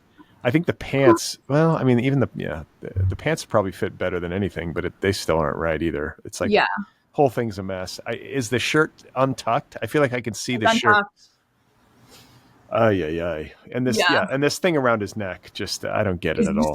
What even is it? Why is it there? What is the point? Is it a scarf? Is it a tie? I mean, this is just like Troy, honey. Like, you got to get better Coke or something because this is not working for you. I don't know what's happening here. Like the ketamine is not ketamining. Like it's no good. Get back in your K-hole and change your outfit. Get back in your K-hole and figure out what you're going to wear to the next Grammys because this is not going to work. Yeah. That's our last one. All right. Well, I feel good about myself. I've learned about what's his name again? Troy Sivan. I don't even know how the fuck you say it, but yeah, you learn something new. So that was a little combo there. Brad learns and Brad fashions. And Brad, and Brad also and Mira learns that Brad knows about fashion. Yeah, Brad proves his bona fides as an evaluator of high fashion, but he also learns some of the terminology that he did not previously know. That's right. So, the rest of our stories are, oh no, I guess they aren't Grammy related. We have a couple non-Grammy stories. So, let's see. So Chappell Roan won Best New Artist. Pretty short story. Basically, she went up there and she said, in her clown outfit with her dunce cap, as she won Best New Artist, said, I always told myself that if I ever got up here, I would use this time in front of the most powerful people in the industry to advocate for a living wage and healthcare to developing artists. She was like, I was signed when I was a minor, and it created a situation for me where I had no work experience or ability to make money, no healthcare. And I believe she said, record labels, we got us, or we got you, but do you got us, was what she said. Good for her. That's my girl. Don't the musicians, do they have a union the way that the Screen Actors Guild, they don't have a union? Not at all. It's fucked up. They really need one. It's make a union. Exactly. I hope that happens. Chappell Roan be the union leader. That's right. Who's the SAG union leader? The nanny, Fran Drescher, or Fran Drescher. She could be Fran Drescher of the music industry. I thought you were going to say Rosie the Riveter. She could be. Or that. I feel like Chappell Roan could pull off the Rosie the Riveter look. That would be good for her. I mean, they're both lesbians. That works. There you go. So let's see. What is our So our next story concerns contentious Oscar-nominated film Emilia Perez. Who is it? Who is Emilia Perez? I don't even know. I'm totally out of the loop. What's going on? Brad learns. So Emilia Perez is a Oscar-nominated musical. It's gotten nominated for so many Oscars. It's really swept everything. It's completely insane. It is a musical about. Okay, let me see if I'm reading this so I can get it right. It's a musical about a Mexican lawyer who is offered an unusual job to help a notorious cartel boss retire and transition into living as a woman, fulfilling a long-held desire. So the plot, essentially, is that there's a cartel boss who has to, go into witness protection, has to hide from the police, and then says, well, I've always wanted to be a woman. And they're like, great, let's get you a sex change operation. So it's like if El Chapo wanted to be La Chapa. Yeah, that's exactly right. That's exactly right. And it features this fucking song that I need to find because it is I cannot even tell you. But okay, so basically this movie, everyone I know who has ever seen it says that not only is it just completely insane, it's also not even interesting. It's also boring. So let me just play you this song from it, a little snippet of it to help you get an idea of what we're dealing with this. But just so you know, if you play this song, we won't be able to share the video because they'll block us out on YouTube. Will they? Yeah. Have they done that before? Yeah. Remember Okay. when we played a little bit of Machine Gun Kelly, I got like a notification. I mean, it was like the littlest bit, but somehow they figure it out. I don't know how that works. It's so funny. Okay, so then I'm gonna do a rendition of the song myself. Basically, they are in a Mexican hospital, or I don't know if it's a Mexican hospital, but they're in a hospital, and this woman comes in and she says, "How very nice to meet you. I'd like to know about a sex change operation." And the doctor goes, "I see, I see, I see. Man to woman, woman to man."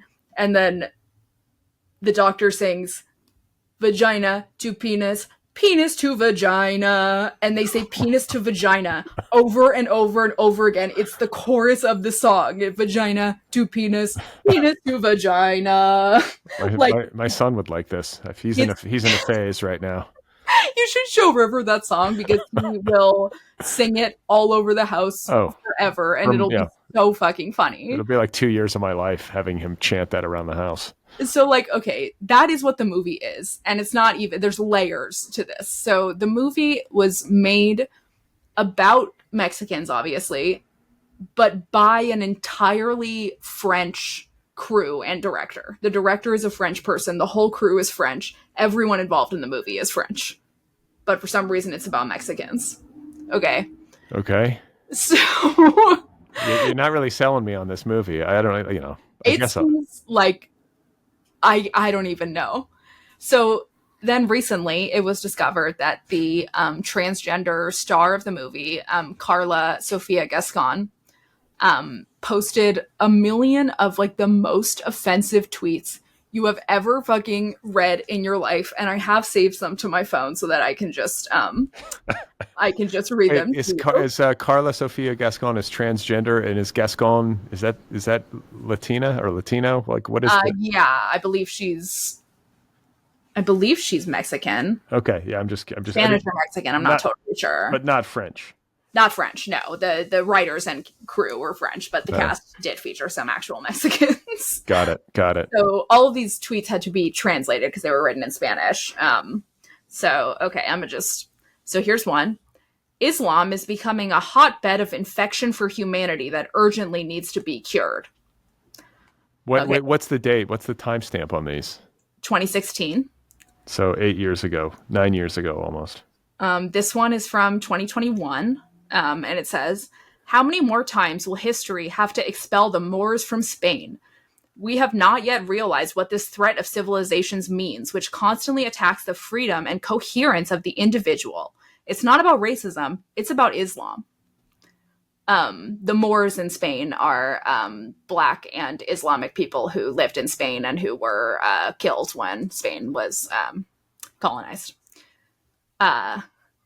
So then we have another one. I'm not sure when this is from.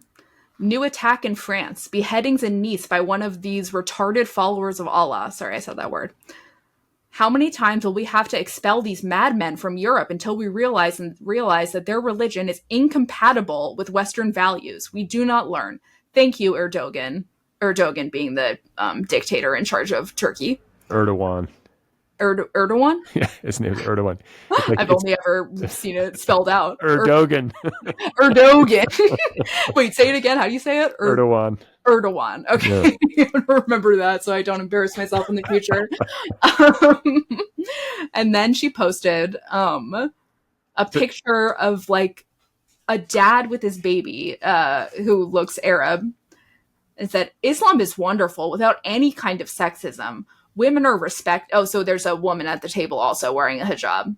"Islam is wonderful without any kind of sexism. Women are respected, and they are respected a lot. They leave a little square on their face so that their eyes and mouth can be seen, but only if they behave well. Although they dress like that for pleasure, right? What a deeply disgusting humanity." Okay, now we have one about George Floyd, which is really this one's really kind of the kicker. "I truly believe that very few people ever cared about George Floyd, a drug addict and a hustler. But his death has served to highlight once again that there are those who still consider Black people to be monkeys without rights and those who still consider all the police to be murderers. Everyone is wrong." So clearly has some issues with Islam. And clearly has some issues with Black people. And she also tweeted about her co-star, Selena Gomez, saying, saying, "Oh, baby dog, it's okay." Now my dog is very angry. Baby dog's a huge Selena Gomez fan. Yeah, he said, "Don't say anything bad about Selena Gomez." She said, "She's a rich rat who plays the poor bastard whenever she can and will never stop bothering her ex-boyfriend and his wife," referring to Justin Bieber. And does this person have a drinking problem? Maybe. It kind of seems like it. Feels like these are like drunken, like cocaine tweets or something, but like who fucking knows? I don't know. They're spelled perfectly. Yeah. I mean, it's just like that's the cocaine. You can actually spell wonderfully when you're cocaine balances it out. Like the cocaine balances out the alcohol, and you just basically become normal. I can attest. Yeah, it's amazing. But I just can't believe someone would be stupid enough to, like, even if you had these feelings, to just put them out there on a public platform is a level of, or like a lack of self-awareness and just cultural awareness that's a little bit crazy. And then to like not delete them even after you've been nominated for an Oscar. These weren't discovered until after she was nominated. Like, wouldn't you just go and delete all that shit right after you're nominated? Delete your account. Just delete the whole thing. If you knew you said anything, just get rid of all of it. I mean, but couldn't like the Wayback Machine still have it on record? I guess, but I guess so. Yeah, but people would have to at least like try. You know, like this was just like you just scrolled and someone found it. So has there been a response? Is there any like fallout? So she did an interview about it, in which she sobbed, and she insists that she is not a racist. She said, "What have I done in my life? What have I done? I haven't killed a single fly."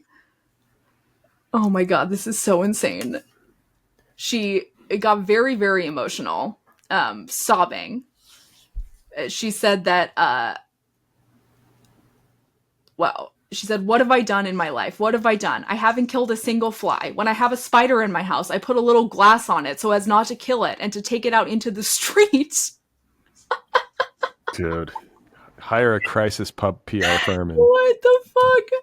The actress alleged that people have dedicated themselves to searching to put together all the things that I had said at a time that I had written, most of which are false. Most of them I don't even recognize that I wrote them, and they put them all together, so it just seems like I'm a very bad person. And just like we're gonna release that when we can do the most damage, like right in the voting period. Self-destructive and dumb. And like dumb. You know, I mean, if I'm gonna try to be like what do you say? You know what I'm saying? Like, I think that racist idiot. Yeah. And I mean, like, if somebody wants to be Muslim, only thing I'll say is, like, sometimes when I see these women who are like totally covered, like you can just see their eyes, I'm like, oh, is that like, it's hot out? You're like, that can't be voluntary. Like, that's how I feel when I see the fucking Orthodox women having to wear wigs on a fucking 100-degree day, even though they have hair. Yeah. Or even the Orthodox men wearing those like wool suits. Sure. And it's like, what the fuck is going on? So that's how I feel about that. But I just that's just like all religion, though. Yeah, exactly. But I don't know. I just, you know, people are fucking crazy. People are fucking crazy.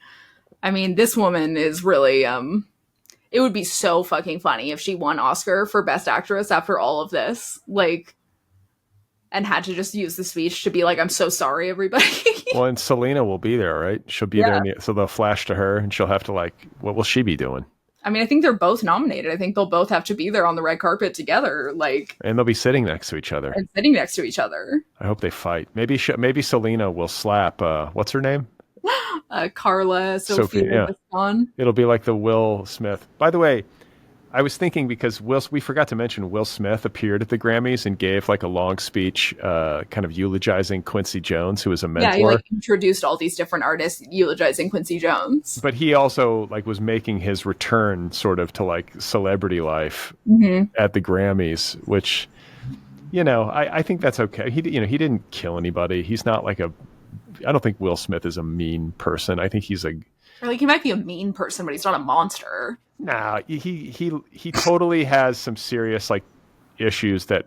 Yeah, he has issues. That's. Yeah, he's clearly boiled over, but like I don't think he's a dark-hearted person. Yeah, right. I would tend to agree. But I was thinking about him. I know it's like it's like the lowest moment of his life, and like, you know, it was just like a really, but that was maybe the moment when I feel like something shifted in the culture, like in the sense that like whatever last vestiges of like Hollywood glamour and the mystery of Hollywood and like just kind of the imaginative, I don't know, the magic of it. You know, back in the day when like stars were sort of like removed, you didn't know everything about them. There were no smartphones. Right, they were on a pedestal. They were kind of like these magical beings. Yeah. And it's like that Will Smith thing, that was like the end. Like that was the all end. of them, they debased themselves. They brought themselves low. They were like, we fucking went all the way down. I slapped them on stage. Like, we're just like any other fucking people. Like, we're willing to get into like physical altercations. Like, I will debase myself. Yeah, I mean, and as somebody, I have a lot of mixed feelings about Hollywood and the whole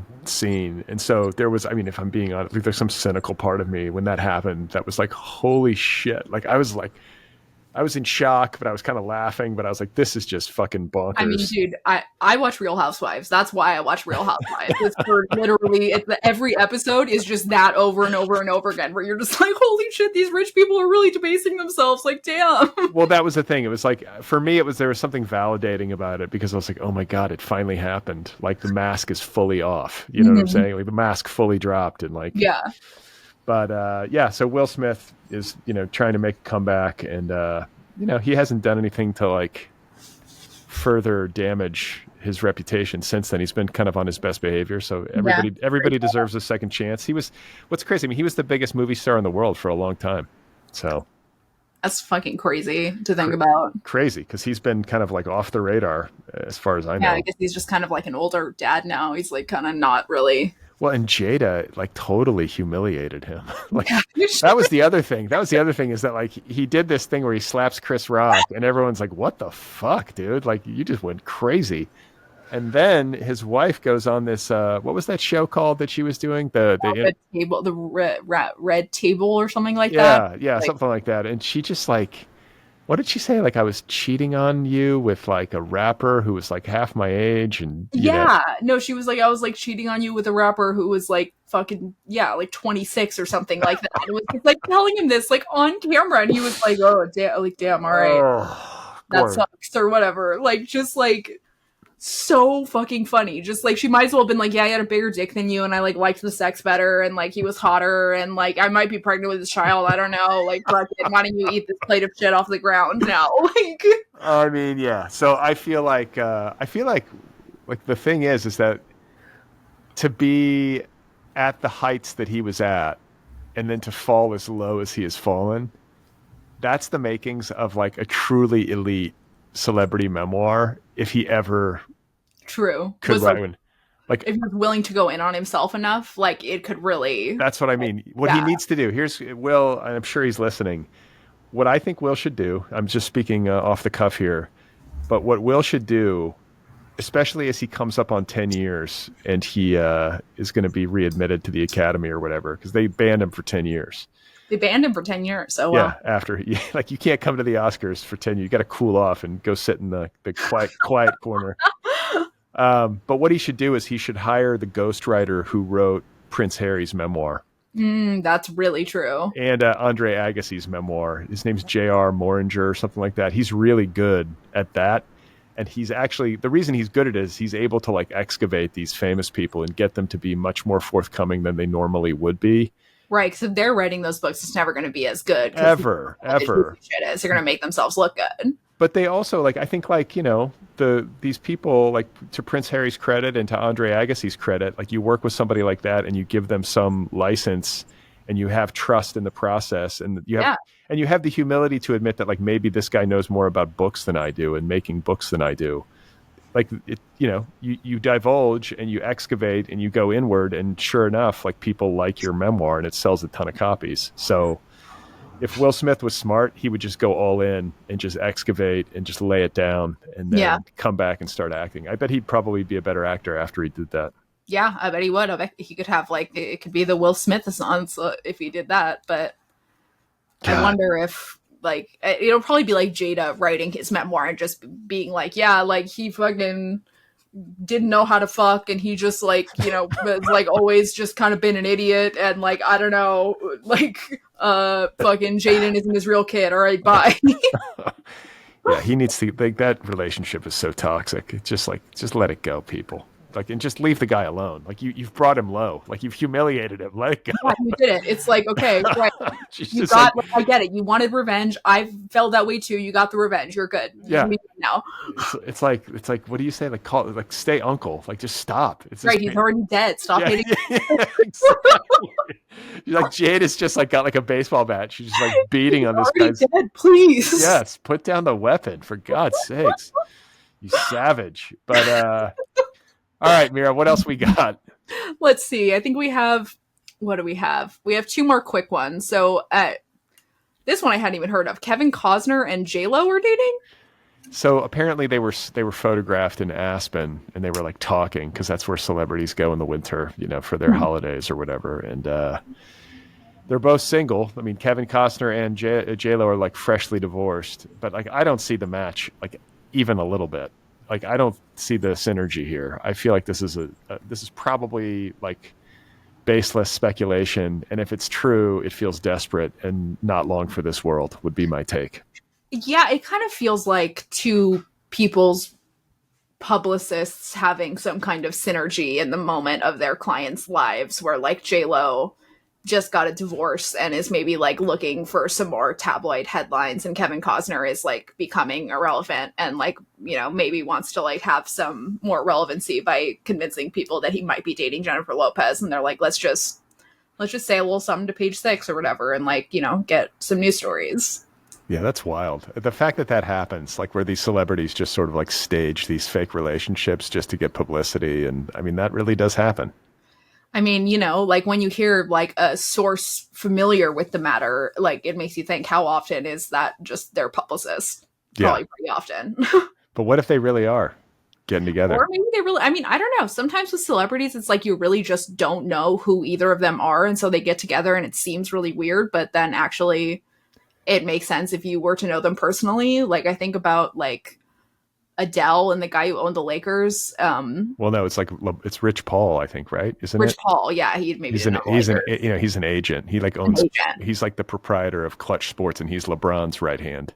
Right. Okay. So like, what the fuck do they have in common? I have no idea, but like, they seem really happy together. So I guess we just don't really know either of them very well.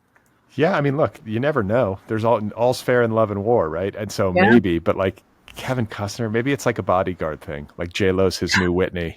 He's like, I'll protect you.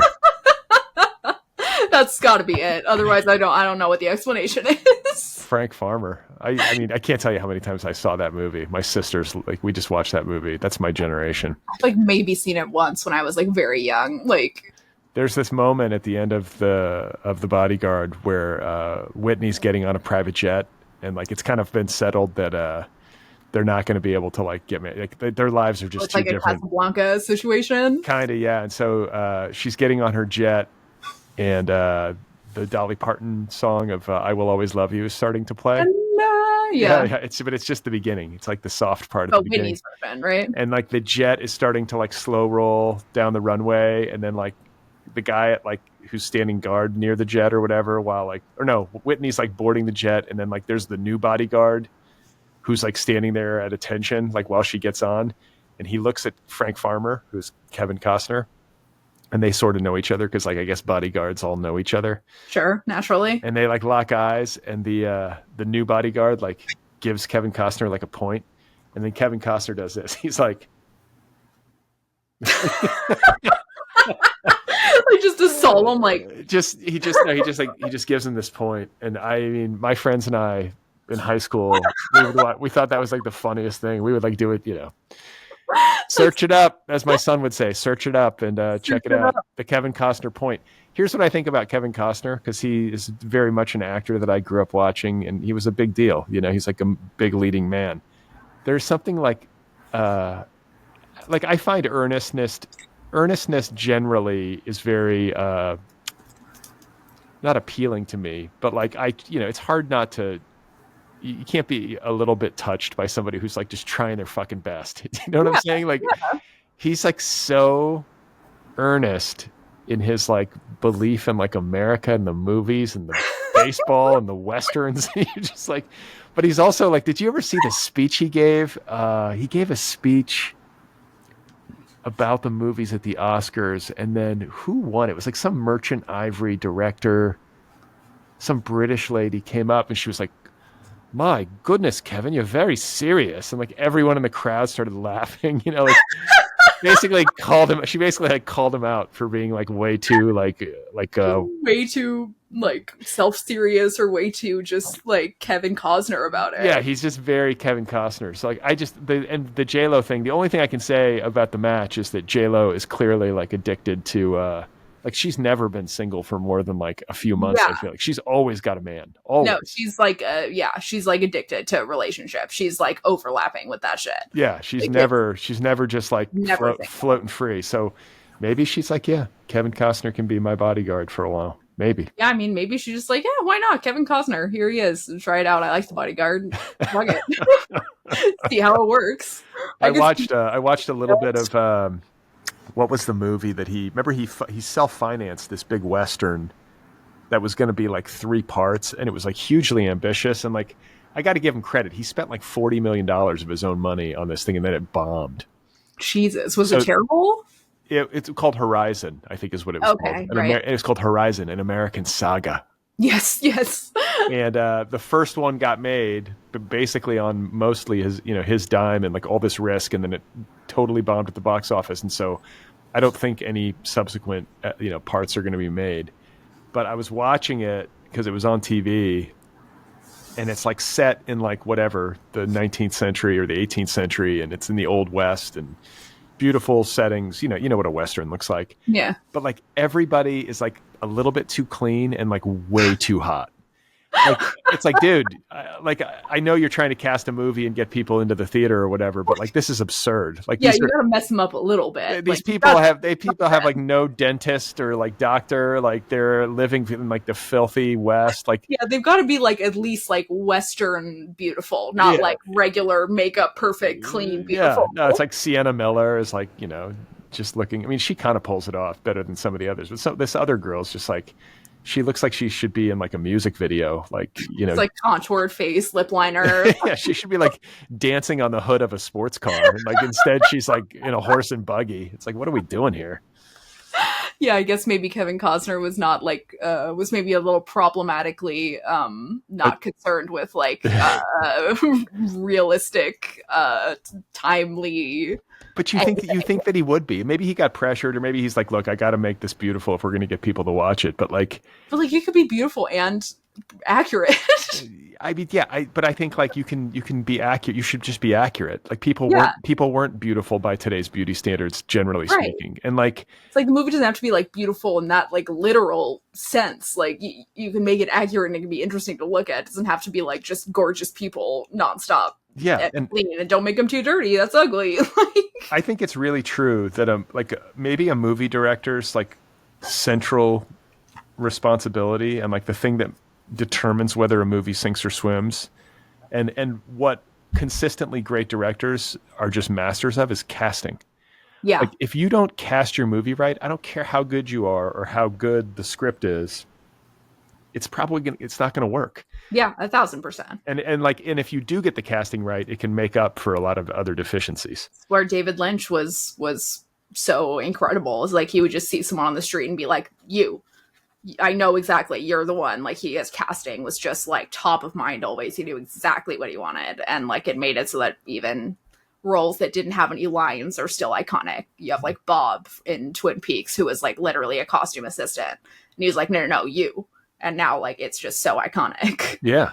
I mean, that's like part of the gift. It's just like knowing like who fits perfectly. But I don't know. I guess we'll find out more. We'll keep you posted out there, listeners, if we learn more about the Kevin Costner J-Lo union possibility. Yeah, if they do start dating, maybe their couple name could be like low cost. Low there you cost. Go. Cost. So low cost. Oh my God. Now I want it to happen. Low cost. That's a pretty good couple name. Now I want it to happen too. That's like just so that I can push my couple name because I really feel like it's the way to go. I mean, and like maybe Kevin Costner, because he's significantly older than J-Lo. He's probably pushing 70 and she's what, in her 50s? Yeah. He's probably got 15 years on her. Maybe like he's got some daddy energy. Maybe that's what she needs. I don't know. Maybe after Ben Affleck, I could see Ben Affleck being kind of like a dipshit, like, college student adult. Like I could see her wanting to go for like a man after that, Yeah, he's like, you want to go ride horses? She's like, wow, you're such a man. Like, Ben doesn't even know how to ride horses. Let's come to my ranch. We can talk about America. We can talk about America on my ranch. Wonderful. What's happened to this country? Do you want to watch some baseball with me? I'll explain all the rules. Don't worry. Do you realize what this game symbolizes? What it means to this country? What it means to this country. God, that man loves the American dream. Like, dude, yeah, it's like it's the American dream. It's so over the top. Like, I really, honestly want to we got to look up next time. We'll look up this speech that he made at the Oscars because it's like, I don't even know if we could find it, but the Kevin Costner Oscar speech. I don't know what it would be. Was he like talking about America being like instead of like himself or the Oscars? It was just like him talking about the movies, and it was just like, oh my God, dude, like you're losing it. Okay, yeah, it was so 2022 Kevin Costner 2022 Oscars. If you can look it up and play it. Okay, let's see. I think it's on YouTube. Kevin Costner presents 2022 Best Director Oscar. Best Director Oscar 2022. All right, let's see.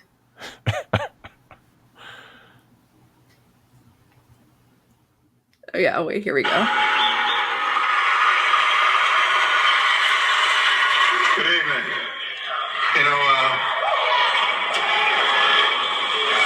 About half a mile from here, I saw my first full-length adult movie. Whoa. I don't know what you're thinking, but I was 7 years old and I was away from my parents and I wanted to have some fun.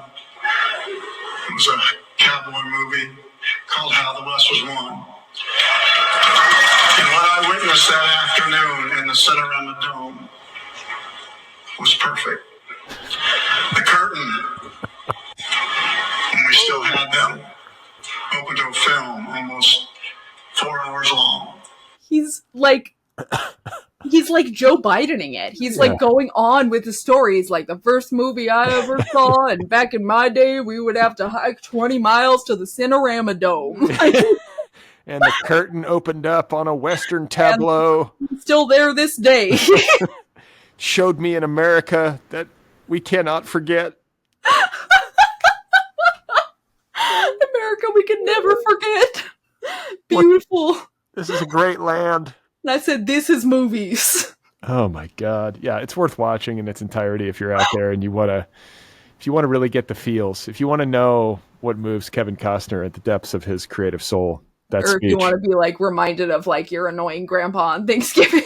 Who won Best Director? Because like the other funny part of it is the woman that he gives. Jane Campion. Yeah, so Jane Campion, he gives her the trophy or whatever, and she comes up. For The Power of the Dog. She totally dogged him like after she got through it, but not intentionally. I think she was just caught up in the moment. But she was trying to make a joke, and it like was like everyone in the audience was just sort of like, ooh,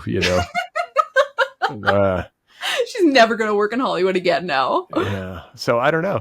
I hope low cost happens. We're pulling for Kevin and J-Lo, and we'll see we'll see if it's bullshit or if there's something there. Yeah, we'll see. I mean, I'm hoping at this point. I hope it works out for them. I do. I kind of feel like J-Lo needs an older man. That like I had not thought of that until just now, but I'm like, that might be the thing. Yeah. I feel like she needs an older man, and then she's going to cheat on him with Ben Affleck. Yes. It's just going to be it's going to happen over and over and over again. She's going to go, but I could see her like dating Kevin Costner and like going through like a J-Lo cowboy phase. It'll be like her cowboy Carter. She'll be like lots of like photographs of her and Kevin like riding horses on their ranch, and she'll be wearing these like turtleneck like these kind of turtleneck sweaters and like Oh yeah, boots, yeah, you yeah. know, and like maybe like a Be poncho. riding boots with poncho. Like a woven poncho, like a drug rug style. That's what I mean. But like nice, you know, but like Chanel, like a Chanel Yeah. poncho and like Oh yeah, of course. It'll be like fucking I don't know, there's a fancy brand that does those ponchos specifically, and that is the brand that she'll wear. It's like fucking starts with a P. Can't remember it, but write in if you can remember that brand that does the fancy Mexican ponchos. So I think we have one more story. I love this story. I think this is like the kind of dirt, like Hollywood gossip that we need more of. Oh wait, but it's a Bachelor. I got the wrong link. Yeah, I was gonna say. So, Brad finds the correct link. I'll explain. So the story is Reese Witherspoon was presenting an award to who she just said was a friend. She didn't name them, and it was like a kind of like achievement award. Like, you know, you're supposed to say something nice about your friend and then give them this award. Context clues have led the internet to understand that it was Kate Winslet that she was doing this for. And I guess she, in the speech, kind of like roasted Kate Winslet and like, according to her, didn't realize that like wasn't the vibe. Like the vibe was more of like a serious British like award ceremony. But then Reese Witherspoon went up there and talked about how they would like go bleach their assholes together and shit like that. And like nobody laughed. And apparently, I think, Brad, did you say Kate Winslet won't speak to her? Well, okay. So the thing is that because I'm reading up here. So Reese Witherspoon and Will Ferrell have this movie coming out where I think they play romantic interests. Ew. Like they're a couple in this movie, which I think is just not right at all. Yeah, I don't like that. I don't think we need to see that on a movie screen. But anyway, she was doing some press, like at a junket or whatever, for the movie with Will. Like they were doing a joint interview, and then the interview ended, and it was like they were just kind of chatting. They thought like off the record, but like the mic picked up. Oh, it was a hot mic. It was like a hot mic, and what did she say? It literally haunts me. So this is this friend of mine who I didn't really know. Wait, was it a hot mic? But this is the quote. This friend of mine who I didn't really know well, but she was a very serious, proper actress. She asked me to give her an award, but I had never been to this award ceremony, so I thought it was like a roast. So I got up and roasted her.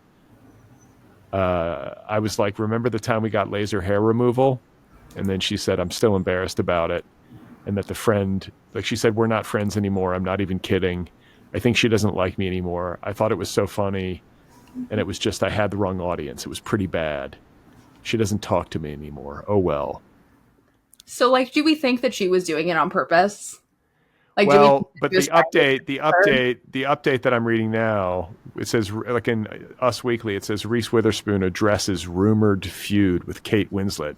And her quote is, "Do not believe the internet." And she said on her Instagram story on Saturday, February 1st, she said, "Hey guys, I just spoke with my very dear friend, Kate W.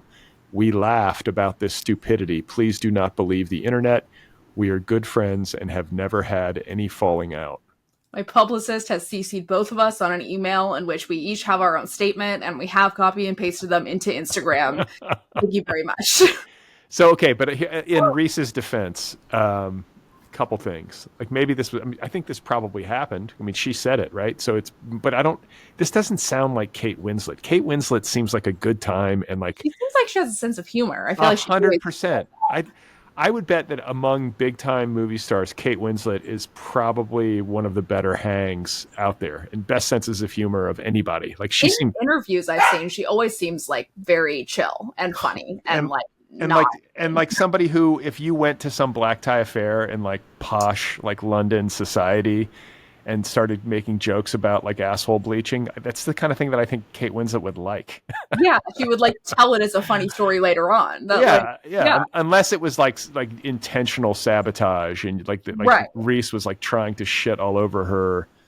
And like if it's true that like they weren't talking afterwards, then I think that it must have been intentional on Reese's part. That's my feeling. Is if it's at all true that it was like caused a rift between them, then I think Reese must have been doing it intentionally, and Kate Winslet knew that, because if it was a joke, she would have laughed. If it was, I'm just like, but I don't know if it was Kate Winslet. I want to know, like, this has got to be on tape somewhere. If Reese Witherspoon, people find out that it was Kate Winslet by like it. They didn't say who the actor was when the quote came out. I think people just found out by like finding the speech and being like, oh, it was probably this one. because like I could see like the Tracy Flick of it all, because Kate Winslet and Reese Witherspoon are essentially contemporaries and I guess on some level competitors for like leading like. I could see like a Tracy, like if Reese Witherspoon really does have Tracy Flick energy, she could be like asked to give some sort of like big award, like Lifetime Achievement Award to Kate. And just like want to embarrass her. Yeah. Like she just like couldn't resist the urge to sabotage, and Kate would have been like, okay. Like, right. And I think if it really was a problem between her and Kate Winslet and not somebody else, then she must have been intentionally trying to sabotage. Otherwise, I think it must have been another actress with a less good sense of humor. I'm just like, wait a second. So when was she so silly? She ended up.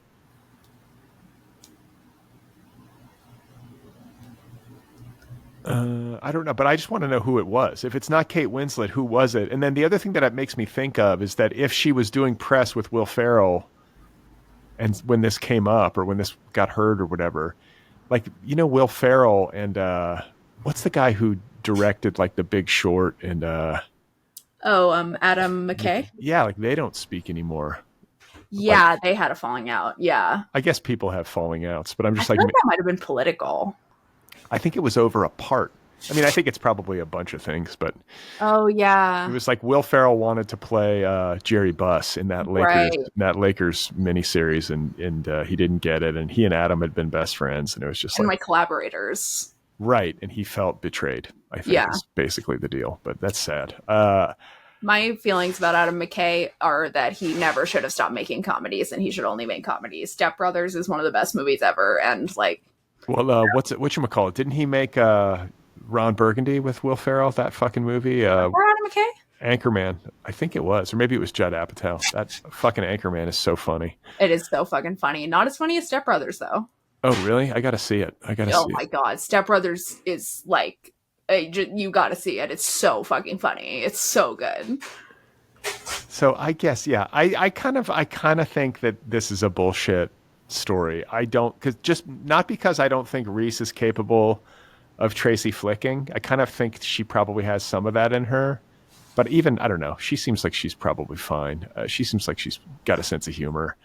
Yeah, I feel like if this was about Kate Winslet, like, she wouldn't have gotten so offended at that unless it was really, really mean. And Reese Witherspoon, like, wouldn't do that because it would be bad press for her. Yeah, like, that's the other thing. Reese, like, talk about somebody who always knows the assignment. Like, Reese Witherspoon is, like, very, very professional and, like, being a celebrity. Like, she's good at being a celebrity. Yeah, she really is. I can't imagine she would do something super petty to Kate Winslet. I just can't imagine that. Yeah, not on purpose, at least, I don't think. Yeah, I mean, I say that as somebody who's like totally, so many times in my life, I've made a joke in an environment where everyone's like, really? You just said that? Such as this podcast many times. Yeah, no, I step in it all the time. So if that's what happened, like, solidarity, Reese, like, that's okay. Yeah, true. You were trying to be funny. That's, we need more of that, not less. Like, people need to lighten the fuck up. Yeah, you tried. She tried, and if the Brits didn't get it, then that's the Brits' fault. Well, I'm glad that they're on good terms. I don't like the idea of Kate Winslet being like that's the whole thing too. Like, I don't like the idea of Kate Winslet being that humorless. It doesn't square with my idea of her. I want her to be funny. And also, like, she just seems funny. Like, in everything I've ever seen with her, she doesn't seem like she's really uptight. No, I just listened to, not too long ago, an interview with Danny Boyle, that film director, and he's worked with Kate Winslet, and I remember in the interview he was talking about how funny she is. Yeah, that totally makes sense. She's just like, you can tell with her, she seems like a real person. Like, you want to have like a cigarette with her and a drink and just like have a laugh. That's who she seems like. Yeah, she seems like a real actual person, not like an actor who's like gonna suck.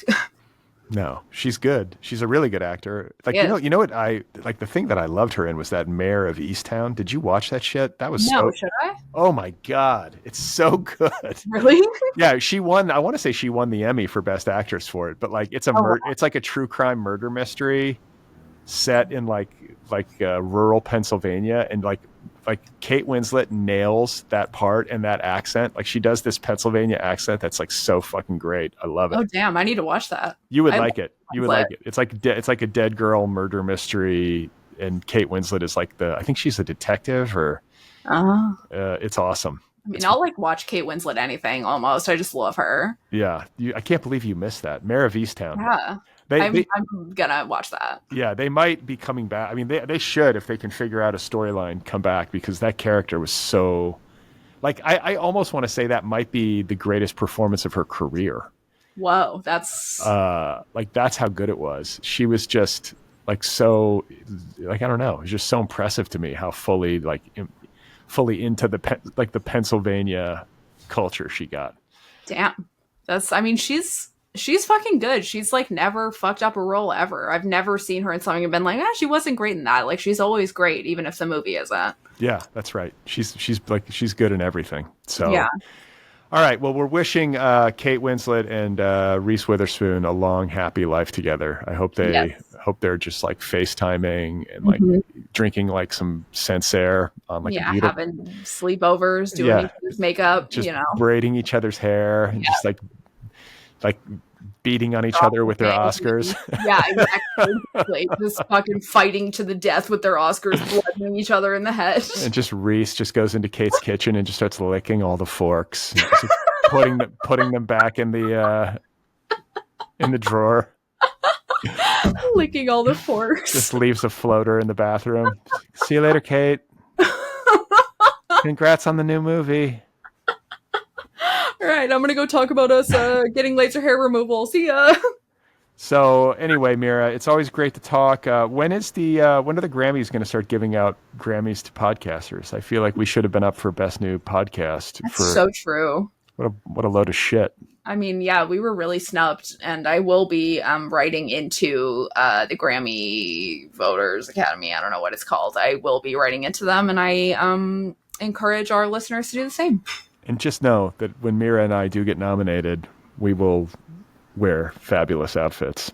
Brad's gonna wear the corn hat. I'll wear something. It would be a Bjork-esque approach, and I would definitely it'd be a corn themed outfit, like the corn hat, and then the rest of it would have to be corn also.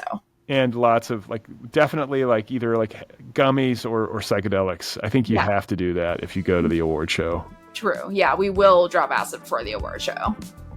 So there you have it, folks. Another episode of Brad and Mira for the Culture. Don't forget to subscribe, follow us on social. We'll be back next week talking about popular culture.